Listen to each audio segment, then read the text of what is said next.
ஐயா பூராமே பல பலன் இருக்காங்களே, கைச்சிறதுக்கார வந்துட்டு போயிட்டாங்களா? வெறும் கையா இல்ல உள்ளுக்குள்ள எதுவும் வச்சு கொடுத்தாங்களா? கை சின்ன வரவே இல்லையா? அது கை இப்படி இருந்துச்சுங்கய்யா. நேரு காலத்துல இந்திரா காந்தி காலத்துல எல்லாம் கை இப்படி இருந்துச்சு. அதுக்கப்புறம் இப்ப கை இப்படி ஆயிடுச்சு. ஐயே ரத்த கண்ணீர் படம் பாத்தீங்களா? அது மாதிரி ஆயிடுச்சு. காரணம் செஞ்ச பாவம், செஞ்ச துரோகம். ஈழத்தமிழர்களை கொத்து கொத்தா கொண்டாங்க பாத்தீங்களா? அந்த பாவத்துக்கு இப்படி இருந்த கை இப்படி ஆகி போச்சு. இனிமேல் இங்க பாருங்க, எழுதி வச்சுங்க. சோனியா காந்தி இல்ல, ராகுல் காந்தி இல்ல, அவங்க பேரை இல்ல, கொள்ளு பேரை எள்ளு பேரை எவே வந்தாலும் செல்ஃப் எடுக்காது. சும்மா வந்துட்டு இப்படி ஜவத்துக்கு வரைஞ்சிட்டே தெரிய வேண்டியதான். இங்க திமுக கூட்டணி சேர்த்துட்டு முதல் வந்து 50-60 சீட்டு வாங்கினாங்க, அப்புறம் 40 சீட்டு வாங்கினாங்க, இன்னைக்கு 25 சீட்டு வந்துட்டாங்க. இந்த காலப்போக்குல காங்கிரஸ் கட்சி தமிழ்நாட்டில் இருக்கக்கூடிய காங்கிரஸ் கட்சியை திமுக கலந்துருவாங்க. தமிழ்நாட்டில் இருக்கக்கூடிய தேமுதிக கட்சியை திமுக கலந்துருவாங்க. தமிழ்நாட்டில் இருக்கக்கூடிய பம்பரக்கட்டை யாரு ஐயா வைகோ அவருடைய சிலரை திமுக கலந்துருவாங்க. ஆக மொத்தம் இங்க இருக்கக்கூடியது திமுக அதிமுக ரெண்டுன்னு. அந்த ரெண்டையும் நாம் தமிழர் கட்சி இன்னொரு 5 வருஷத்துல அது 2 பேரும் கூட்டணி சேர்த்து முடிச்சிருவோம். மொத்தத்துக்கு இங்க இருக்கக்கூடியது திராவிட கட்சிகளா, நாம் தமிழர் என்ற தமிழ் தேசிய கட்சிகளா, ஒரு பக்கம் திராவிடத்தினுடைய ஐயா பெரியாருடைய கட்சிகளா, அல்லது இங்க இருக்கக்கூடிய பிரபாகருடைய கட்சிகளான்னு வந்து நின்றோம். அம்மா இங்க உங்க கழுத்துக்களை துண்டு போட்டிருக்கீங்களா? இந்த துண்டை இதுக்கு முன்னாடி ஒரு 6 மாதத்துக்கு முன்னாடி யாரா கொடுத்தாங்களாமா? இன்னைக்கு நீங்க எல்லாருமே போட்டிருக்கீங்க. தாய்மார்கள் பரவாயில்ல, ஏதோ ஒன்று மூக்கு சிந்தனை கூட ஆகட்டும். அந்த துண்டு அதுக்கிட்டே ஆக வேற எதுக்கு ஆகாது. ஒரு 4 மாசத்துக்கு அதை மூக்கு சிந்தனைக்கு அடுத்து வந்து கால்மதி மேட்டுக்கு இல்ல கை கருவடி துணிக்கா போட்டுக்குங்க. நான் கேட்கறது 6 மாசத்துக்கு முன்னாடி இந்த துண்டை கொடுத்தாரா ஐயா இசைக்கு சுப்பையா? நான் கேட்கிறேன் சொல்லுங்க. வீடு காலண்டர் கொடுத்தாரலாமா? உங்களுக்குள்ள எவ்வளவு தூரமா தண்ணி ஓடுது? தாமிரபரணி தாய் ஓடுறாலே நம்ம குடிக்கிற தண்ணி தாமிரபரணி தாயினுடைய மார்பக பாடு. அது தண்ணி இல்ல. இந்த பொக்கிஷம் தமிழ்நாட்டில் எத்தனை பேரை கொடுத்து வச்சிருக்கு? எத்தனை ஊர்ல தாமிரபரணி காவிரி வைகையினுடைய குடிநீர் தண்ணி கிடைக்குது? இவங்களுக்குள்ள பக்கத்தில் இருக்கக்கூடிய தாமிரபரணியோட தண்ணியை நம்மளுக்கு கொண்டாந்து கொடுக்க முடியாமா? இந்த பக்கற்ற அரசு இருந்தா என்ன இல்லாட்டி என்ன?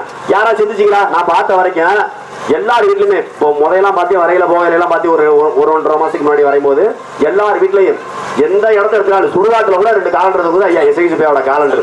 அதனால ஏதாவது பிரயோஜனம் இருக்கா? ஒரு காலண்டர் வாங்க முடியாதா? அம்மா ஒரு நகைக்கடைக்கு போனா ஒரு தோடு வாங்கினா ஓசியா காலண்டர் கொடுப்பேன். ஒரு தடவை தோடு வாங்கினா வருஷம் உங்களை தேடி வந்து ஒரு காலண்டர் கொடுப்பேன். ஒரு ஜவுளி கடைக்கு போனீங்கன்னாக்கா ஒரு காலண்டர் கொடுப்பேன். இருக்கக்கூடிய ஒரு மளிகை கடைக்கு போய் நீங்க தினசரி போய் மளிகை பொருள் வாங்குறதுல ஒரு காலண்டர் கொடுப்பேன். காலண்டராமா முக்கியம். காலண்டர் இலவசமா கொடுத்த மனுஷன், இந்த துண்டை இலவசமா கொடுத்த மனுஷன் ஏகமா உங்களுக்கு குடிநீரை கொடுக்கல, ஏகமா சாலை வசதியை கொடுக்கல. இந்த ஊர் என்ன தீண்டத்தகாத ஊராமா? ஏமா இந்த ஊருக்கு 47 வருஷம் பஸ் இல்ல? யாராவது யோசிக்கலாமா? அம்மா இங்க இருக்கிற யாருக்காவது நான் உங்கள்கிட்ட கேட்கிறேன். அம்மா இந்த திமுக அதிமுக துண்டு போட்டுறீங்க அந்த அம்மா மார்கிட்ட கேட்கிறேன். அம்மா நான் உங்களுக்கு 1 லட்சம் ரூபாய் தர்றேன். நான் 1 லட்சம் ரூபாய் ஓட்டுக்கு தர்றேன். 1 லட்சம் ரூபாய் ஐயா இல்ல அவர்தான் நம்ம எப்பவுமே ஃபேமஸ் ஆகிறது யாருன்னா நம்ம ஐயா அடிக்காத அடிக்காத அடிக்காத அடிக்காத அடிக்காத அடிக்காத அடிக்காத அடிக்காத ஐயா அடிக்காத. அவர் வாட்டுக்கு ஐயா நீங்க வாட்டுக்கு அடிச்சுட்டு போயிருவீங்க, கடைசியில சிவசங்கரன் கலகம் பண்ணான்னு வந்துடும். அவர் தான் நம்ம ஃபேமஸ் ஆகிறார். நீங்க போய் பாருங்க. இங்க பாருங்க, முத வந்து ஒரு ஆர்ப்பாட்டத்தில் போய் பேச போனேன் மாஞ்சோலைக்கு. அங்கே ஒரு குடியாரன், விடுதலை சிறுத்தைகள் கட்சிக்காரன், ஒரு பெரிய மாபெரும் குடியாரன் அங்கே வந்து மைக்க போடுவேன். அன்னைக்கு நம்ம ஃபேமஸ் ஆக ஆரம்பிச்சது. இது வரைக்கும் நம்ம எந்த ஊருக்கு போனாலும் வீரனை போட்டு வர்றவங்க நம்மளை ஃபேமஸ் ஆக்கி வர்றது. அதனால அதை பத்தி கவலைப்படாதீங்க. அவர் நம்மாளு தான் உள்ளுக்குள்ள போன சரக்கு திமுக சரக்கு, வேற ஒண்ணும் இல்ல. உள்ள போன திமுக தானே சாமி. எத்தனை ரூபா சரக்கு? 150, 120, 110 எவ்வளவு? எவ்வளவு தலைவா? நீ இப்ப போட்டது எவ்வளவு தலை? உள்ளுக்குள்ள போயிருக்கிறது எவ்வளவு தலை? 110, 120, 120. அவர் என்ன செய்வார்? அதாவதுமா தனியார் செய்ய வேண்டியதை பூரா அரசாங்கம் செய்யறான். அரசாங்கம் செய்ய வேண்டியதை பூரா தனியார் செய்யறான். பரவாயில்ல, அது இருந்துட்டு போது என் மக்களுக்கு நான் விழிப்புணர்வு. நான் உங்கள்கிட்ட ஓட்டு கேட்டு வரலாமா? நான் ஓட்டு கேட்டு சத்துன்னு சத்தம் கேட்குது. அடிக்கிறாரா? அண்ணே அண்ணே அடிக்காதண்ணே. அண்ணே அண்ணே அடிக்காத அண்ணே. அண்ணே தயவு செஞ்சு அடிக்காத அண்ணே, பாவம்ண்ணே. மயந்தே அடிக்கிறாரு. வேற ஆளும் அடிச்சாங்க விடுவாரா மயன்? அண்ணே அடிக்காதண்ணே. அண்ணே பெரிய மனுஷன் அடிக்காத. எல்லாத்துக்கும் வயோதிகம் வர விட்டு. அண்ணே அவர் அடிக்கலன்னா நீ அடிக்க வேண்டியது ஸ்டாலின, அடிக்க வேண்டியது ஜெயலலிதாவை, அடிக்க வேண்டியது எடப்பாடிய. சாராயத்தை விற்கிற அயோக்கிய பயில அவங்கதான். அவங்கள நீங்க அடிச்சீங்கன்னாக்க இந்த பிரச்சனையே வராது. நாங்க இந்த ஊருக்கு முதைய வந்திருப்போம், மாலை நேரத்தில் வந்திருப்போம். ஐயா பெருமாளையா தவறி போயிட்டா. பெருமாளையா தான் தவறுனவர் இன்னைக்கு. பெருமாளையா தவறி போயிட்டாருன்னு சொல்லி சந்திரசேகரன் சொல்ல வந்தேன். சாயங்காலம் வந்தோம், இல்லாட்டி இரவு நேரத்தில் வந்தோம். இல்லைன்னா ஒரு 3 மணியை போலவே இந்த ஊருக்கு வந்திருப்போம். ஆகவே நான் இங்க இருக்கக்கூடிய அம்மாமார்கிட்ட கேட்கறது, ஐயா உங்க வீட்டுக்கு உங்களுக்கு 1 லட்சம் ரூபாய் தர்றேன். 1 லட்சம் ரூபாய் தந்தா உங்க வீட்டை கொள்ளையடிக்க அனுமதி கொடுப்பீங்களா? ஒரே ஒரு நாள் மட்டும் கொள்ளையடிச்சுக்கிறேன். 1 லட்சம் ரூபாய் தர்றேன், ஒரே ஒரு நாள் உங்க வீட்டை கொள்ளையடிச்சுக்கிறேன். அனுமதி கொடுப்பீங்களா? யாராவது அனுமதி கொடுப்பீங்களா? கொடுக்க மாட்டோம். ஏன்னா நம்ம வீட்டுல 1 லட்சம் ரூபாய் பணத்தை விட 1 லட்சம் ரூபாய் நான் கொடுக்குற பணத்தை விட அதிகப்படியான மதிப்பு உடைய தங்க நகைகள், வெள்ளி நகைகள் அல்லது பித்தளை பாத்திரங்கள், சேலை, துணிமணி, முன்னோர்கள் சேர்த்து வச்ச சொத்தினுடைய பத்திரம், பட்டா, சிட்டா எல்லாமே வீட்டுக்குள்ள இருக்குங்கம்மா. நீங்க அவ்வளவு பொருளை வச்சிருக்க நீங்க 1 லட்சம் ரூபாய் நான் பணம் தரேன், ஒரு நாள் கொள்ளையடிக்கிறேன்னு கேட்டாக்க நீங்க விட மாட்டீங்க. அப்படின்னா என்னன்னா அதை விட நான் கொடுக்கக்கூடிய 1 லட்சம் ரூபாய் பணத்தை விட அதிகப்படியான விலை மதிப்புடைய பொருட்கள் உங்க வீட்டுக்குள்ள இருக்கு. அதே வேகமா நாங்க சொல்றோம், 1 லட்சம் ரூபாய் கொடுத்தா உங்க வீட்டை கொள்ளையடிக்க அனுமதி கொடுக்க மாட்டேங்கிறீங்களே, ஆனால் 500 ரூபாய்க்கும் 1000 ரூபாய்க்கு ஓட்ட போட்டு நாட்டை கொள்ளையடிக்க விடுறீங்களே, இது நியாயமா? யாரா சிந்திச்சு பாத்தீங்களா? காலண்டர் துண்டு இலவசமா கொடுத்த ஐயா இசக்கி சுப்பையா என்னைக்காவது உங்க பள்ளிக்கூடத்துல படிக்கக்கூடிய உங்க பிள்ளைகளை அவருடைய சொந்த பள்ளிக்கூடமான சிபிஎஸ் ஸ்கூல் மெட்ரிகுலேஷன் ஸ்கூல்ல என்னைக்காவது இலவசமா படிக்க வச்சாரா? யாரா சிந்திச்சு பாத்தீங்களா? அவருடைய கல்லூரிகள் இருக்கு. உங்க பிள்ளைகளுக்கு இந்த அம்பாசமுத்திரம் சட்டமன்ற தொகுதியில எத்தனை பிள்ளைகளை தன்னுடைய பள்ளிக்கூடத்துல இலவசமா ஐயா படிக்க வச்சிருக்காரு? எத்தனை பிள்ளைகளை உங்க பிள்ளைகளை இந்த அம்பாசமுத்திரம் சட்டமன்ற தொகுதியை சேர்ந்த பிள்ளைகளை கல்லூரியில இலவசமா படிக்க வச்சிருக்காரு? எத்தனை பிள்ளைகளுக்கு காசு வாங்காம லஞ்சம் வாங்காம அரசு வேலைகள் வேற ஒண்ணு புதுசா உருவாக்க வேண்டாம். இருக்கிற பால்வாடி ஆயா வேலை, பள்ளிக்கூடத்துல ஆயா வேலை, பள்ளிக்கூடத்துல டீச்சரு, பால்வாடி டீச்சரு, லைப்ரரியில வேலை, இது மாதிரியான வேலைகளை யாராவது ஒரு விதவைக்கு, யாராவது ஒரு மாற்றுத்திறனாளிக்கு, இந்த மூலச்சியை சேர்ந்த யாராவது ஒரு விதவைக்கு, யாராவது ஒரு மாற்றுத்திறனாளிக்கு, யாராவது ஒரு தேவேந்திர சமுதாயத்துக்கு இலவசமா ஒரு 4 வேலை கொடுத்திருப்பாரு சொல்லுங்க. கொஞ்சம் சிந்திச்சு பாருங்க ஐயா. அன்னதானம் போட்டாரு, அன்னதானம் போட்டாரு, அன்னதானம் போட்டாருங்கிறீங்க. ஐயா ஒண்ணு தெரிஞ்சுக்கங்க, அன்னதானம் ஒரு நேரம் போடுவாரு, ஒரு நாள் போடுவாரு. வருஷம் 365 நாள் அன்னதானம் அவரால் போட முடியாதுங்க ஐயா. அப்படி அன்னதானம் அவர் வருஷம் 365 நாள் போடுறதா சொல்லுங்க. நீங்க அவர் பின்னாடி போய் ஓட்டு போடுங்க, எங்களுக்கு ஆட்சேபனை இல்ல. நாங்க சொல்ல வர்றது அம்மா, நாங்கள் அன்னதானம் போட வந்த நபர்கள் அல்ல. நாங்கள் இலவசமாக அரிசியோ பருப்போ காய்கறியோ கொடுக்க வந்த நபர்கள் அல்ல. நாங்கள் உங்களுக்கு அடிப்படையில் கல்வியை இலவசமா கொடுக்கிறோம். ஐயா இசக்கி சுப்பையாவுடைய மகன் எந்த பள்ளிக்கூடத்துல படிக்கிறாரோ, ஐயா இசக்கி சுப்பையா மகன் எந்த பால்வாடியில அவர் பேரன் படிக்கிறாரோ, எந்த பள்ளிக்கூடத்துல படிக்கிறாரோ அதே பள்ளிக்கூடத்துல உங்க பிள்ளையும் படிக்கணும். இந்த கைச்சினத்துக்காரர் விபி துறை என்ன, அந்த துறையினுடைய மகனும் பேரனும் பேத்தி எந்த பள்ளிக்கூடத்துல படிக்கிறாங்களோ அதே பள்ளிக்கூடத்துல உங்க பிள்ளைகள் படிக்கணுமா படிக்க வேணாமா? சிந்திங்க. அவர்கள் பார்க்கக்கூடிய மருத்துவம் நீங்க நானும் பார்க்க முடியாதுங்கம்மா. அவர்கள் 1 லட்சம் ரூபாய் மருத்துவத்தை போய் தனியார் மருத்துவமனையில பார்ப்பாங்க. கொஞ்சம் சிந்திச்சு பாருங்க. நாம போற பெரியாஸ்பத்திரிக்கு யாராவது வருவாங்களா? உண்மையில அம்பாசமுத்திரத்துல நான் முத வந்தப்ப சரி பெரியாஸ்பத்திரி எப்படி இருக்கலாம்னு பார்க்கலாமே போனேன். கடைசியில பார்த்தா இங்க ஆஸ்பத்திரியே காணோம். வடிவேலு கிணத்த காணான்னு சொன்ன மாதிரி ஆஸ்பத்திரியே காணோம். நாங்க எங்கட ஆஸ்பத்திரி இல்லைங்க, வேற ஊருக்கு மாத்திட்டாங்க. நாங்க சரி வேற ஊருக்கு மாற்றக்கூடிய நபர்கள் அங்க ஒரு அறிவிப்பு பலகை வைக்கணுமா இல்லையா? இந்த இடத்தில் இருந்த அரசு மருத்துவமனையானது இட நெருக்கடி காரணமாக வேற இடத்துக்கு மாத்திருக்கோம் அப்படின்னு சொல்லணுமா இல்லையா? அதுதானே முறையான அறிவிப்பு. எங்க ஒரு ஜெராக்ஸ் கடை ஒருத்தர் வச்சிருக்காரு, அந்த இடத்துல இருந்து வேற இடத்துக்கு மாத்துறாங்கன்னா இந்த இடத்தில் செயல்பட்ட ஜெராக்ஸ் கடை இன்னொரு இடத்துக்கு மாற்றப்பட்டிருக்கு கீழே முகவரியை போடுறாரு.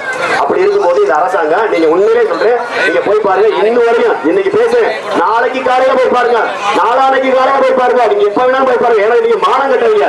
இப்படி நான் கழுவி ஊத்திரி காரி காரி துப்புறின்றத பார்க்காம தும்ப பூல தூக்கு போட்டு கேட்டுட்டு, ஆனா இப்படி கேட்டு கூட மாற மாட்டாங்க. 1.5 மாசமா கத்துறேன். நீங்க நாளைக்கு விட்டுருங்க, இன்னொரு 1 மாசம் கழிச்சு கூட போய் பாருங்க.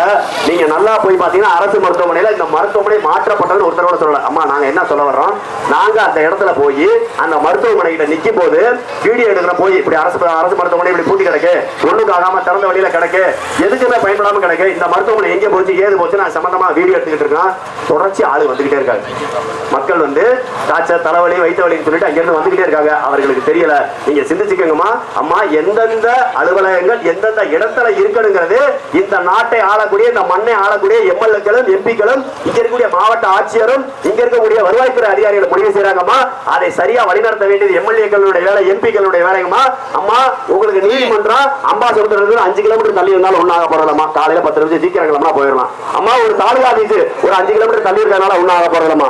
அம்மா ஒரு சிறைச்சாலை ஒரு 10 கிலோமீட்டர் தள்ளி இருக்கிறதுனால ஒன்னாக போறலாமா? அம்மா அங்க இருக்கக்கூடிய நீர்வளத்துறை அலுவலகம் தள்ளி இருக்கிற பிரச்சனை இல்லாமா? அங்க இருக்க ட்ரெஸரின்னு சொல்றோம், அது தள்ளி இருந்தா பரவாயில்லாமா? கருவூலம், அரசு கருவூலம். ஆனால் இந்த அலுவலகங்கள்லாம் ஊரை விட்டு கிராமத்தை விட்டு தள்ளி இருந்தா ஒண்ணுமே பிரச்சனை இல்லைங்கம்மா. ஆனால் மருத்துவமனை ஊரை விட்டு தள்ளி போயிட்டு இங்க இருக்கக்கூடிய பழைய நீதிமன்றம், புதிய நீதிமன்றம், அங்க இருக்கக்கூடிய சிறைச்சாலை, வட்டாட்சியர் அலுவலகம் எல்லாத்தையும் நகர்ப்புறத்தில் வச்சிருக்காங்க. அம்மா நாங்க உங்கள்கிட்ட சொல்றது, நகர்ப்புறத்தில் தான் மருத்துவமனை இருக்க வேண்டும்.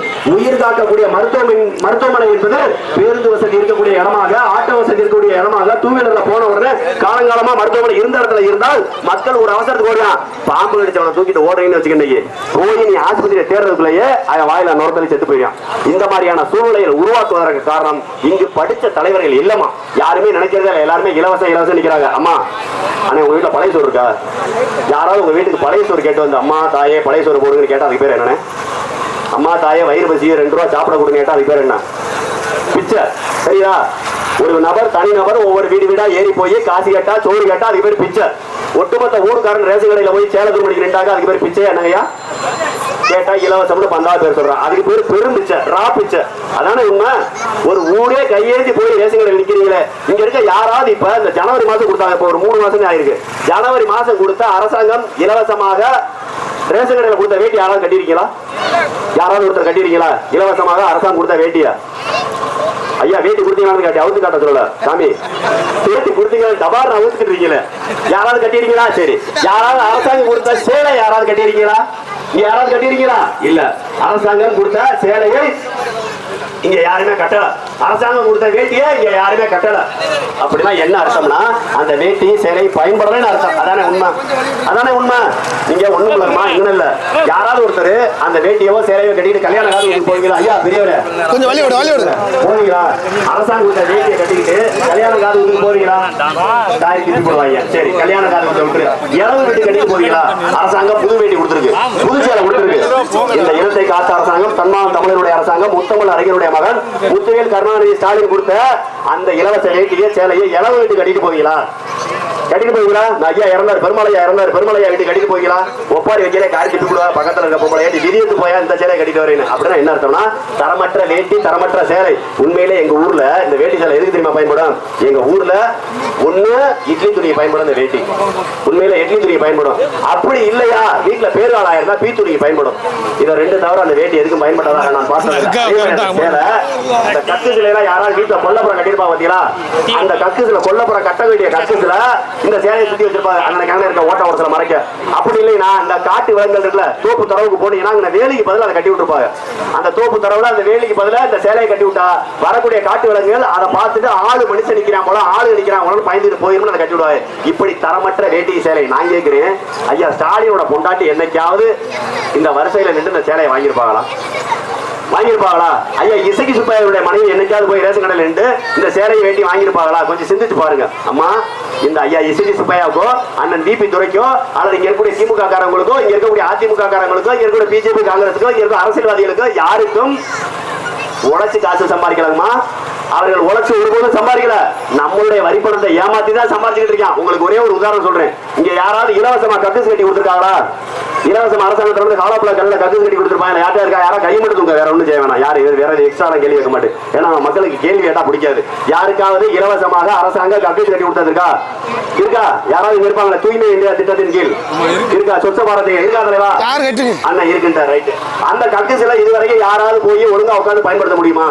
அந்த கக்குசோட நீளாக ஒரு மனுஷன் போய் கக்குசில போய் உட்காடுறான்னா உட்காந்து போன வேலை முடிஞ்சிருச்சுன்னா கப்பலை எடுத்துட்டு கழுவணும். கப்பல் எடுத்து பின்னாடி கையை கொண்டு வர அளவுக்கு அகலமா இருக்கா? அந்த அந்த இதனுடைய நீளாகலம் சரியா இருக்கா? யாரா பாத்திருக்கீங்களா? நீங்க போய் பாருங்க. அரசாங்கத்தின் மூலமாக 12,000 ரூபாய் மதிப்புல கக்குசு இலவசமா கட்டி கொடுத்துருக்காமா. நீங்க அந்த கக்குசை போய் பாருங்க. நான் பார்த்த வரைக்கும் எந்த வீட்டிலுமே அந்த கக்குசா பயன்படுத்தல. ஒண்ணு விறகு எடுத்து வச்சிருக்கான், இல்லாட்டி ஆட்டுப்படி கட்டி போட்டு வச்சிருக்கான், இல்லாட்டி பழைய வீடு அப்புறம் உள்ள ஓட்டு போட்டு வச்சிருக்கான். இதுக்குதான் அந்த கக்குசு பயன்படுது. அப்படின்னா என்ன தெரியுமா? அரசாங்கம் இந்த மக்களுக்கு நைட் நேரத்துல இரவு நேரத்துல இந்த தாய்மார்கள் வெளியில போகையில உள்ளுக்கு 2 வெளியில போகையில பாம்பு பூச்சிப்பட்ட கடிச்சு கூட அவங்க உயிருக்கு ஆபத்து ஏற்படும் சொல்லிட்டு மத்திய அரசாங்கம் என்ன செய்யறான்? இதை ஒரு திட்டமா கொண்டு வந்து தூய்மை பாரத இந்தியா சொல்லிட்டு ஒரு திட்டமா கொண்டு வந்து 12,000 ரூபாய் காசை உங்க கையில கொடுக்கணும். கட்டு சேட்டி கொடுக்க கூடாது. 12,000 ரூபாய் காசை உங்க கையில கொடுத்தா அந்த 12,000 ரூபாய் காசோட சேர்த்து இன்னொரு 10,000 12,000 20,000 உங்க வசதிக்கு தகுந்த மாதிரி ஒரு கட்டு சேட்டி கட்டி பயன்படுத்தணும். இதுதான் இந்த திட்டத்தோட உண்மையான வேலை. ஆனா இவன் என்ன பண்றான் தெரியுமா? அந்த 12,000த்துல 6,000 ரூபாய்க்கு அந்த ஒரு உறிஞ்சு ஒளி போடுவாங்க. பாத்தீங்களா? உறிஞ்சு ஒளி போட்டுப்பாங்க. மொத்தமா 3 பேர் மூத்திரம் அடிச்சாலும் உறிஞ்சு ஒளி மொத்தமா 3 பேர் மூத்திரம் அடிச்சா உறிஞ்சு ஒளி 3 வட்டம் இறக்கிட்டான். அந்த 3 வட்டத்தை குடிய தூண்டி இறக்கி அதை ஒரு ஏமாத்திட்டு மேல ஒரே ஒரு தகரத்தை போட்டு அதை ஒரு ஏமாத்திட்டு அடுத்த மலைக்கு அந்த தகரம் பிடிக்கிட்டு போயிடும். திரும்பி உட்காந்து ஒழுங்கா குண்டி வர முடியாது. இப்படியா போல கக்குச நான் கெட்ட வார்த்தையில பேச நினைக்காதீங்க. எல்லாமே இப்படி எல்லாம் நான் சொன்னாச்சும் உங்களுக்கு வந்து சேருமான்றக்காக நான் சொல்றேன். என்னங்கம்மா இங்க இந்த தமிழ்நாட்டுல ஒவ்வொரு கிராமமும் புறக்கணிக்கப்படுதுங்கம்மா. உங்க ஊருக்கு தண்ணி வரல, அதற்கு காரணம் உங்களுடைய சமுதாயம். அதை உணருங்க. உங்கள் சமூகத்தில் ஒரு நபர் எம்எல்ஏ வந்திருந்தா உங்களுக்கு தண்ணி இல்லாம இருக்குமா? உங்கள் சமூகத்தில் ஒரு நபர், உங்களில் ஒரு நபர், உங்கள் கிராமத்தில் ஒரு நபர் எம்எல்ஏ வந்திருந்தா உங்களுக்கு தண்ணி இல்லாம இருக்குமா, பஸ் இல்லாம இருக்குமா? உங்கள் கிராமத்தில் ஒரு நபர் எம்பியா வந்திருந்தால் உங்களுக்கு இந்த அவர்கள் வந்திருக்குமா? குடிக்கிற தண்ணி இல்ல, ஊர் தண்ணிய ஆத்து தண்ணி கலந்து விடுறான், உண்டா இல்லையா? இங்க இருக்கக்கூடிய சாக்கடையில பூரா பாருங்க சரியா சுத்தம் செய்யல. இங்க இருக்க தெருவழைக்கல பாருங்க, ஒரு லைட் எரியும், 9 லைட் எரியாது. இதற்கெல்லாம் காரணம் உங்களில் ஒரு நபர் எம்எல்ஏ வரல, உங்களில் ஒரு நபர் எம்பியா வரல. உங்க ஊரை ஒரே குடும்பம் ஆள, உங்க தொகுதியை ஒரே குடும்பம் ஆள, உங்க நாட்டை ஒரே குடும்பம் ஆள. அப்ப இந்த முறையை மாத்தணும். நான் உங்க ஊரை மட்டும் சொல்லல, ஒருவேளை உங்க ஊர்ல ஏதோ ஒரே குடும்பம் ஆண்டுகிட்டு இருக்கா எனக்கு தெரியாது, இருந்தாலும் சும்மா சொல்றேன். எனக்கு தெரியாது, அப்படி ஏதாவது இருந்தால் கோவித்துக் கொள்ள வேண்டாம், எனக்கு தெரியாது. நான் ஒட்டுமொத்தமாக இந்திய நாட்டை காங்கிரஸ் குடும்பம் ஆள்கிறது, நேரு குடும்பம் ஆள்கிறது. ஒட்டுமொத்தமாக தமிழ்நாட்டை கருணாநிதி குடும்பம் ஆள்கிறது, கலைஞர் குடும்பம் ஆள்கிறது, ஸ்டாலின் குடும்பம் ஆள்கிறது. ஒட்டுமொத்தமாக இந்த அம்பாசமுத்திரம் சட்டமன்ற தொகுதி ஐயா எஸ்.கே. சுப்பையாவுடைய குடும்பம் ஆண்டு கொண்டிருக்கிறது. இதற்கு முன்னாடி ஐயா சபாநாயகர் ஆவுடையப்பன் ஐயாவுடைய குடும்பம் ஆண்டது. அதே மாதிரி உங்க ஊர்ல ஏதோ ஒரே குடும்பம் ஆண்டால் மாற்றி ஓட்டு போடுங்க. அது உள்ளாட்சி தேர்தல் இருந்தாலும் எம்பி தேர்தல் இருந்தாலும் நான் இப்ப வந்து உங்கள்கிட்ட ஓட்டு கேட்கிறது வெறுமனே இந்த சட்டசபை தேர்தலுக்காக மட்டுமல்ல. உங்க ஊரில் இருக்கக்கூடிய ஒற்றை குடும்பத்தினுடைய ஆட்சியை ஒழிக்க வேண்டுமா? உங்கள் தொகுதியினுடைய ஒற்றை குடும்பத்தினுடைய ஆட்சியை ஒழிக்க வேண்டுமா? உங்கள் மாநிலத்தினுடைய ஒற்றை குடும்பத்தினுடைய ஆட்சியை ஒழிக்க வேண்டுமா? உங்கள் நாட்டினுடைய ஒற்றை குடும்பத்தின் ஆட்சியை நினைக்க வேண்டும் என்று நினைத்தால் ஒரு தடவை விவசாய சின்னத்துக்கு ஓட்டு போடுங்க. அதே மாதிரி இன்னொன்று தெரிஞ்சுங்க, இங்க வாழக்கூடிய தேவேந்திர சமுதாய மக்கள் நாம் தமிழர் கட்சி ஆட்சிக்கு வரும்போது என் கூட கட்சியில் இருக்காங்கம்மா, பல தடவை பல மேடைகளை பேசியிருக்கேன். என் கூட கட்சியில திண்டுக்கல் மாவட்டத்தில் நிலக்கோட்டை சட்டமன்ற தொகுதியில ஒரு தம்பி என்னோட இருக்கேன். அந்த பேரை சொல்லக்கூடாதுன்னு நினைச்சேன், ஆனாலும் அவனோட அனுமதியோட சொல்றேன். ராஜதுரைன்னு ஒரு தம்பிக்குமா, அந்த தம்பி பிஇ சிவில் இன்ஜினியரிங் முடிச்ச பையன். அதாவது கட்டிட பொறியாளர், கட்டடம் கட்டி விற்கிற இன்ஜினியர். ஒரு காலத்துல இன்ஜினியர்னால கட்டடம் கட்டி விற்கிறவங்க, இன்னைக்கு எல்லா பேருமே பொறியியல் படிப்பு அதிகமாயிருச்சு. ஆகவே எல்லா பக்கமும் இன்ஜினியர் வந்துறாங்க. அந்த கட்டிட பொறியாளராக இருக்கக்கூடிய தேவேந்திர சமுதாயத்தை சேர்ந்த ஒரு தம்பி என்னிட்ட சொல்றாங்கம்மா, நான் சொன்னேன், தம்பி பட்டியல் சமுதாயத்திலிருந்து வெளியேற்ற சொல்றிய, நாளைக்கு அந்த மக்கள் படிக்கிறது கஷ்டமாயி போயிடும், இடஒதுக்கீடு வேணும் தம்பி. அவங்களுக்கு இடஒதுக்கீடு எஸ்சி பட்டியல்ல உள்ள இருந்தா தான் அவங்களுக்கு இடஒதுக்கீடு கிடைக்கும், அப்பதான் அவங்க படிக்க முடியும் தம்பி. அல்லாட்டி அவங்களுக்கு அதிகமான ஃபீஸ் கட்ட வேண்டியது இருக்கு, சீட்டு கிடைக்காது சொல்லும் போது அவன் சொன்னேன், அண்ணே எனக்கு சீட்டே கிடைக்காட்டி பரவாயில்லண்ணே, நான் தனியார் கல்லூரியில கூட படிச்சுக்கிறேன், எனக்கு படிக்கிற வாய்ப்பே கிடைக்காட்டி கூட பரவாயில்ல, நான் கௌரவமா வாங்கினேன்.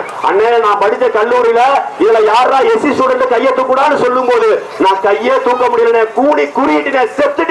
நான் அன்று ஏண்டா இந்த மனுஷனா பிறந்தோம், ஏண்டா தேவேந்திர சமுதாயத்துல பிறந்தோம், ஏண்டா இந்த ஊர்ல பிறந்தோம்னு நான் அழுதிருக்கிறேன். 4 ஆண்டுகள் நான் கல்லூரியில படிச்சேன், 4 ஆண்டுகளும் நான் ரத்த கண்ணீர் மடிச்சேன்.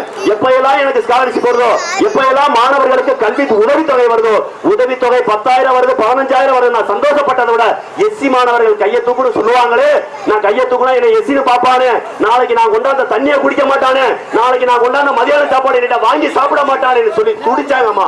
அவன் துடிச்ச துடிப்பை நான் பார்த்தேன். ஆகவேதான் நான் சொல்கிறேன், இந்த ஊரில் வாழக்கூடிய தேவேந்திர சமுதாய மக்களே, நீங்கள் ஒண்ணு முடிவெடுத்துக்கங்க. இந்த மண்ணில் தேவேந்திரருக்கு போய் அந்த இடத்தையும் போய் அஞ்சலி செலுத்திட்டு, நான் தேவேந்திர சமுதாயத்தினுடைய பேரன் ஐயா இமானுவேல் சேகருடைய பேரன் என்று சொல்லக்கூடிய திராணி அண்ணன் சீமானுக்கு மட்டுமே உள்ளது. அதே நேரத்தில் அதே அண்ணன் சீமான் தேவரையாவுடைய பேரணிக்கும் சென்று குருபலையில் என்று நான் தேவருடைய பேரன் என்று சொல்வதற்கு திராணி உண்டு. அதே வாவுசி ஐயாவுக்கும் போய் சொல்ல திராணி உண்டு. அதே மாதிரி இங்க இருக்கக்கூடிய எல்லா சமுதாயத்துடைய தலைவர்கள்ட்ட போய் இது சாதி தலைவர் அல்லடா, எங்கள் ஐயா இமானுவேல் சேகரோ, எங்கள் ஐயா வாவுசியோ, எங்கள் ஐயா முத்துராமலிங்க தேவரோ, எங்கள் ஐயா அழகுமுத்து கோணம், இன்னும் பிற தலைவர்களோ சாதி தலைவர்கள் அல்ல, அவர்கள் சாதித்த தலைவர்கள். இங்க இருக்கக்கூடிய திராவிட கட்சிகள் எங்களை பிரிப்பதற்காக எங்கள் ஜாதியை சொல்லி எங்கள் மதத்தை சொல்லி பிரிக்கிறது. நாங்கள் ஜாதியாக மதமாக பிரிந்திருப்பது மட்டும்தான் ஜெயலலிதா ஆட்சிக்கு வர முடியும். நாங்கள் ஜாதியாக மதமாக பிரிந்திருந்தால் முத்துவேல் கருணாநிதி ஸ்டாலின் ஆட்சிக்கு வர முடியும். நாங்கள் ஜாதியாக மதமாக பிரிந்திருந்தால் அவர் மகன் உதயநிதி ஸ்டாலின், அவர் பேரன் இன்பநிதி ஸ்டாலின் ஆட்சிக்கு வர முடியும். ஆகவேதான் தேவரும் தேவேந்திரரும் ஒன்றாக வாழ்ந்துவிடக் கூடாது, பறையரும் வன்னியரும் ஒன்றாக வாழ்ந்துவிடக் கூடாது என்பதற்காக இந்த திராவிட கட்சிகள் செய்கிற சூழ்ச்சியதான் நீங்களும் நானும் இன்று வரை பட்டியல் சமுதாயத்திலிருந்து வெளியேற முடியவில்லை. ஆகவே இந்த ஊரில் வாழக்கூடிய மக்களே, நீங்கள் கஷ்டப்படுவதற்கான காரணம் நீங்கள் பிறந்த சமுதாயமோ, நீங்கள் பிறந்த இந்த ஊரோ மட்டும் காரணம் அல்ல, நீங்கள் தேர்ந்தெடுத்த தலைவரும் தான் காரணம். அதை நீங்க ஒண்ணு புரிஞ்சுக்கங்க, இந்த தலைவர்கள் தான் உங்களை ஜாதிய ரீதியாக மதம் ரீதியாக அடக்குவதும் ஒடுக்குவதும். ஆனால் இதே தலைவர்கள் எலெக்ஷன் வந்துட்டா மட்டும் ஊருக்கு வருவாங்க. நான் உங்கள்ட்ட ஒண்ணு கேட்கிறேன், இந்த கை சின்னத்தில் ஐயா தீபு சுரையா பேர் பாத்திருக்கீங்களா? இங்க ரெட்டலை சின்னத்துல போட்டியில போய் ஐயா இசை சுரையா எதையாவது தேர்தல் நேரம் இல்லாத போது பாத்திருக்கீங்களா? அப்படின்னா என்ன அர்த்தம்னா அவன் தெரிஞ்சுக்கணுமா, தேர்தல் வந்தா மட்டும்தான் ஐயா வழிவிடுங்க, கை சின்னத்துக்காரு வழிவிடுங்க, பார்த்து பத்திரமா போங்கய்யா. கை சின்னத்துக்காரு கையில கட்டி போட்டிருக்காரு ஐயா, கையில கட்டு போட்டிருக்கீங்க, கை சின்னத்துக்காரு கவனம், உடம்ப பாத்துங்க பத்திரம். அதை நம்ம முதல் சொன்னோம்ல ஒரு கை, அது மாதிரிதான் இருக்கும். அதை என்ன பண்றது? ஆனா அந்த காலத்துல உண்மையிலேயே இன்னைக்கு இந்திரா காந்தியோ ஐயா நேருவோ உயிரோடு இருந்திருந்தா நீங்களும் நானும் கைச்சலுக்கு ஓட்டு போட்டிருப்போம். உண்டா இல்லையா? அறிஞர் அண்ணா உயிரோடு இருந்திருந்தால், நெடுஞ்செழியன் ஐயா உயிரோடு இருந்திருந்தா நீங்களும் நானும் திமுக தான் ஓட்டு போட்டிருப்போம். ஐயா எம்ஜிஆர் உயிரோடு இருந்திருந்தா நானும் ரெட்டலைக்கு தான் ஓட்டு போட்டிருப்பேன். நாம் தமிழ் கட்சி மாதிரி ஒரு கட்சி உருவாக தேவையில்லை. ஆனால் இன்று அந்த மகான்கள், அந்த நல்லவர்கள், அந்த புண்ணியவங்கள் செஞ்ச அரசியலை இன்னைக்கு சாக்கடையா மாத்திட்டாங்கம்மா.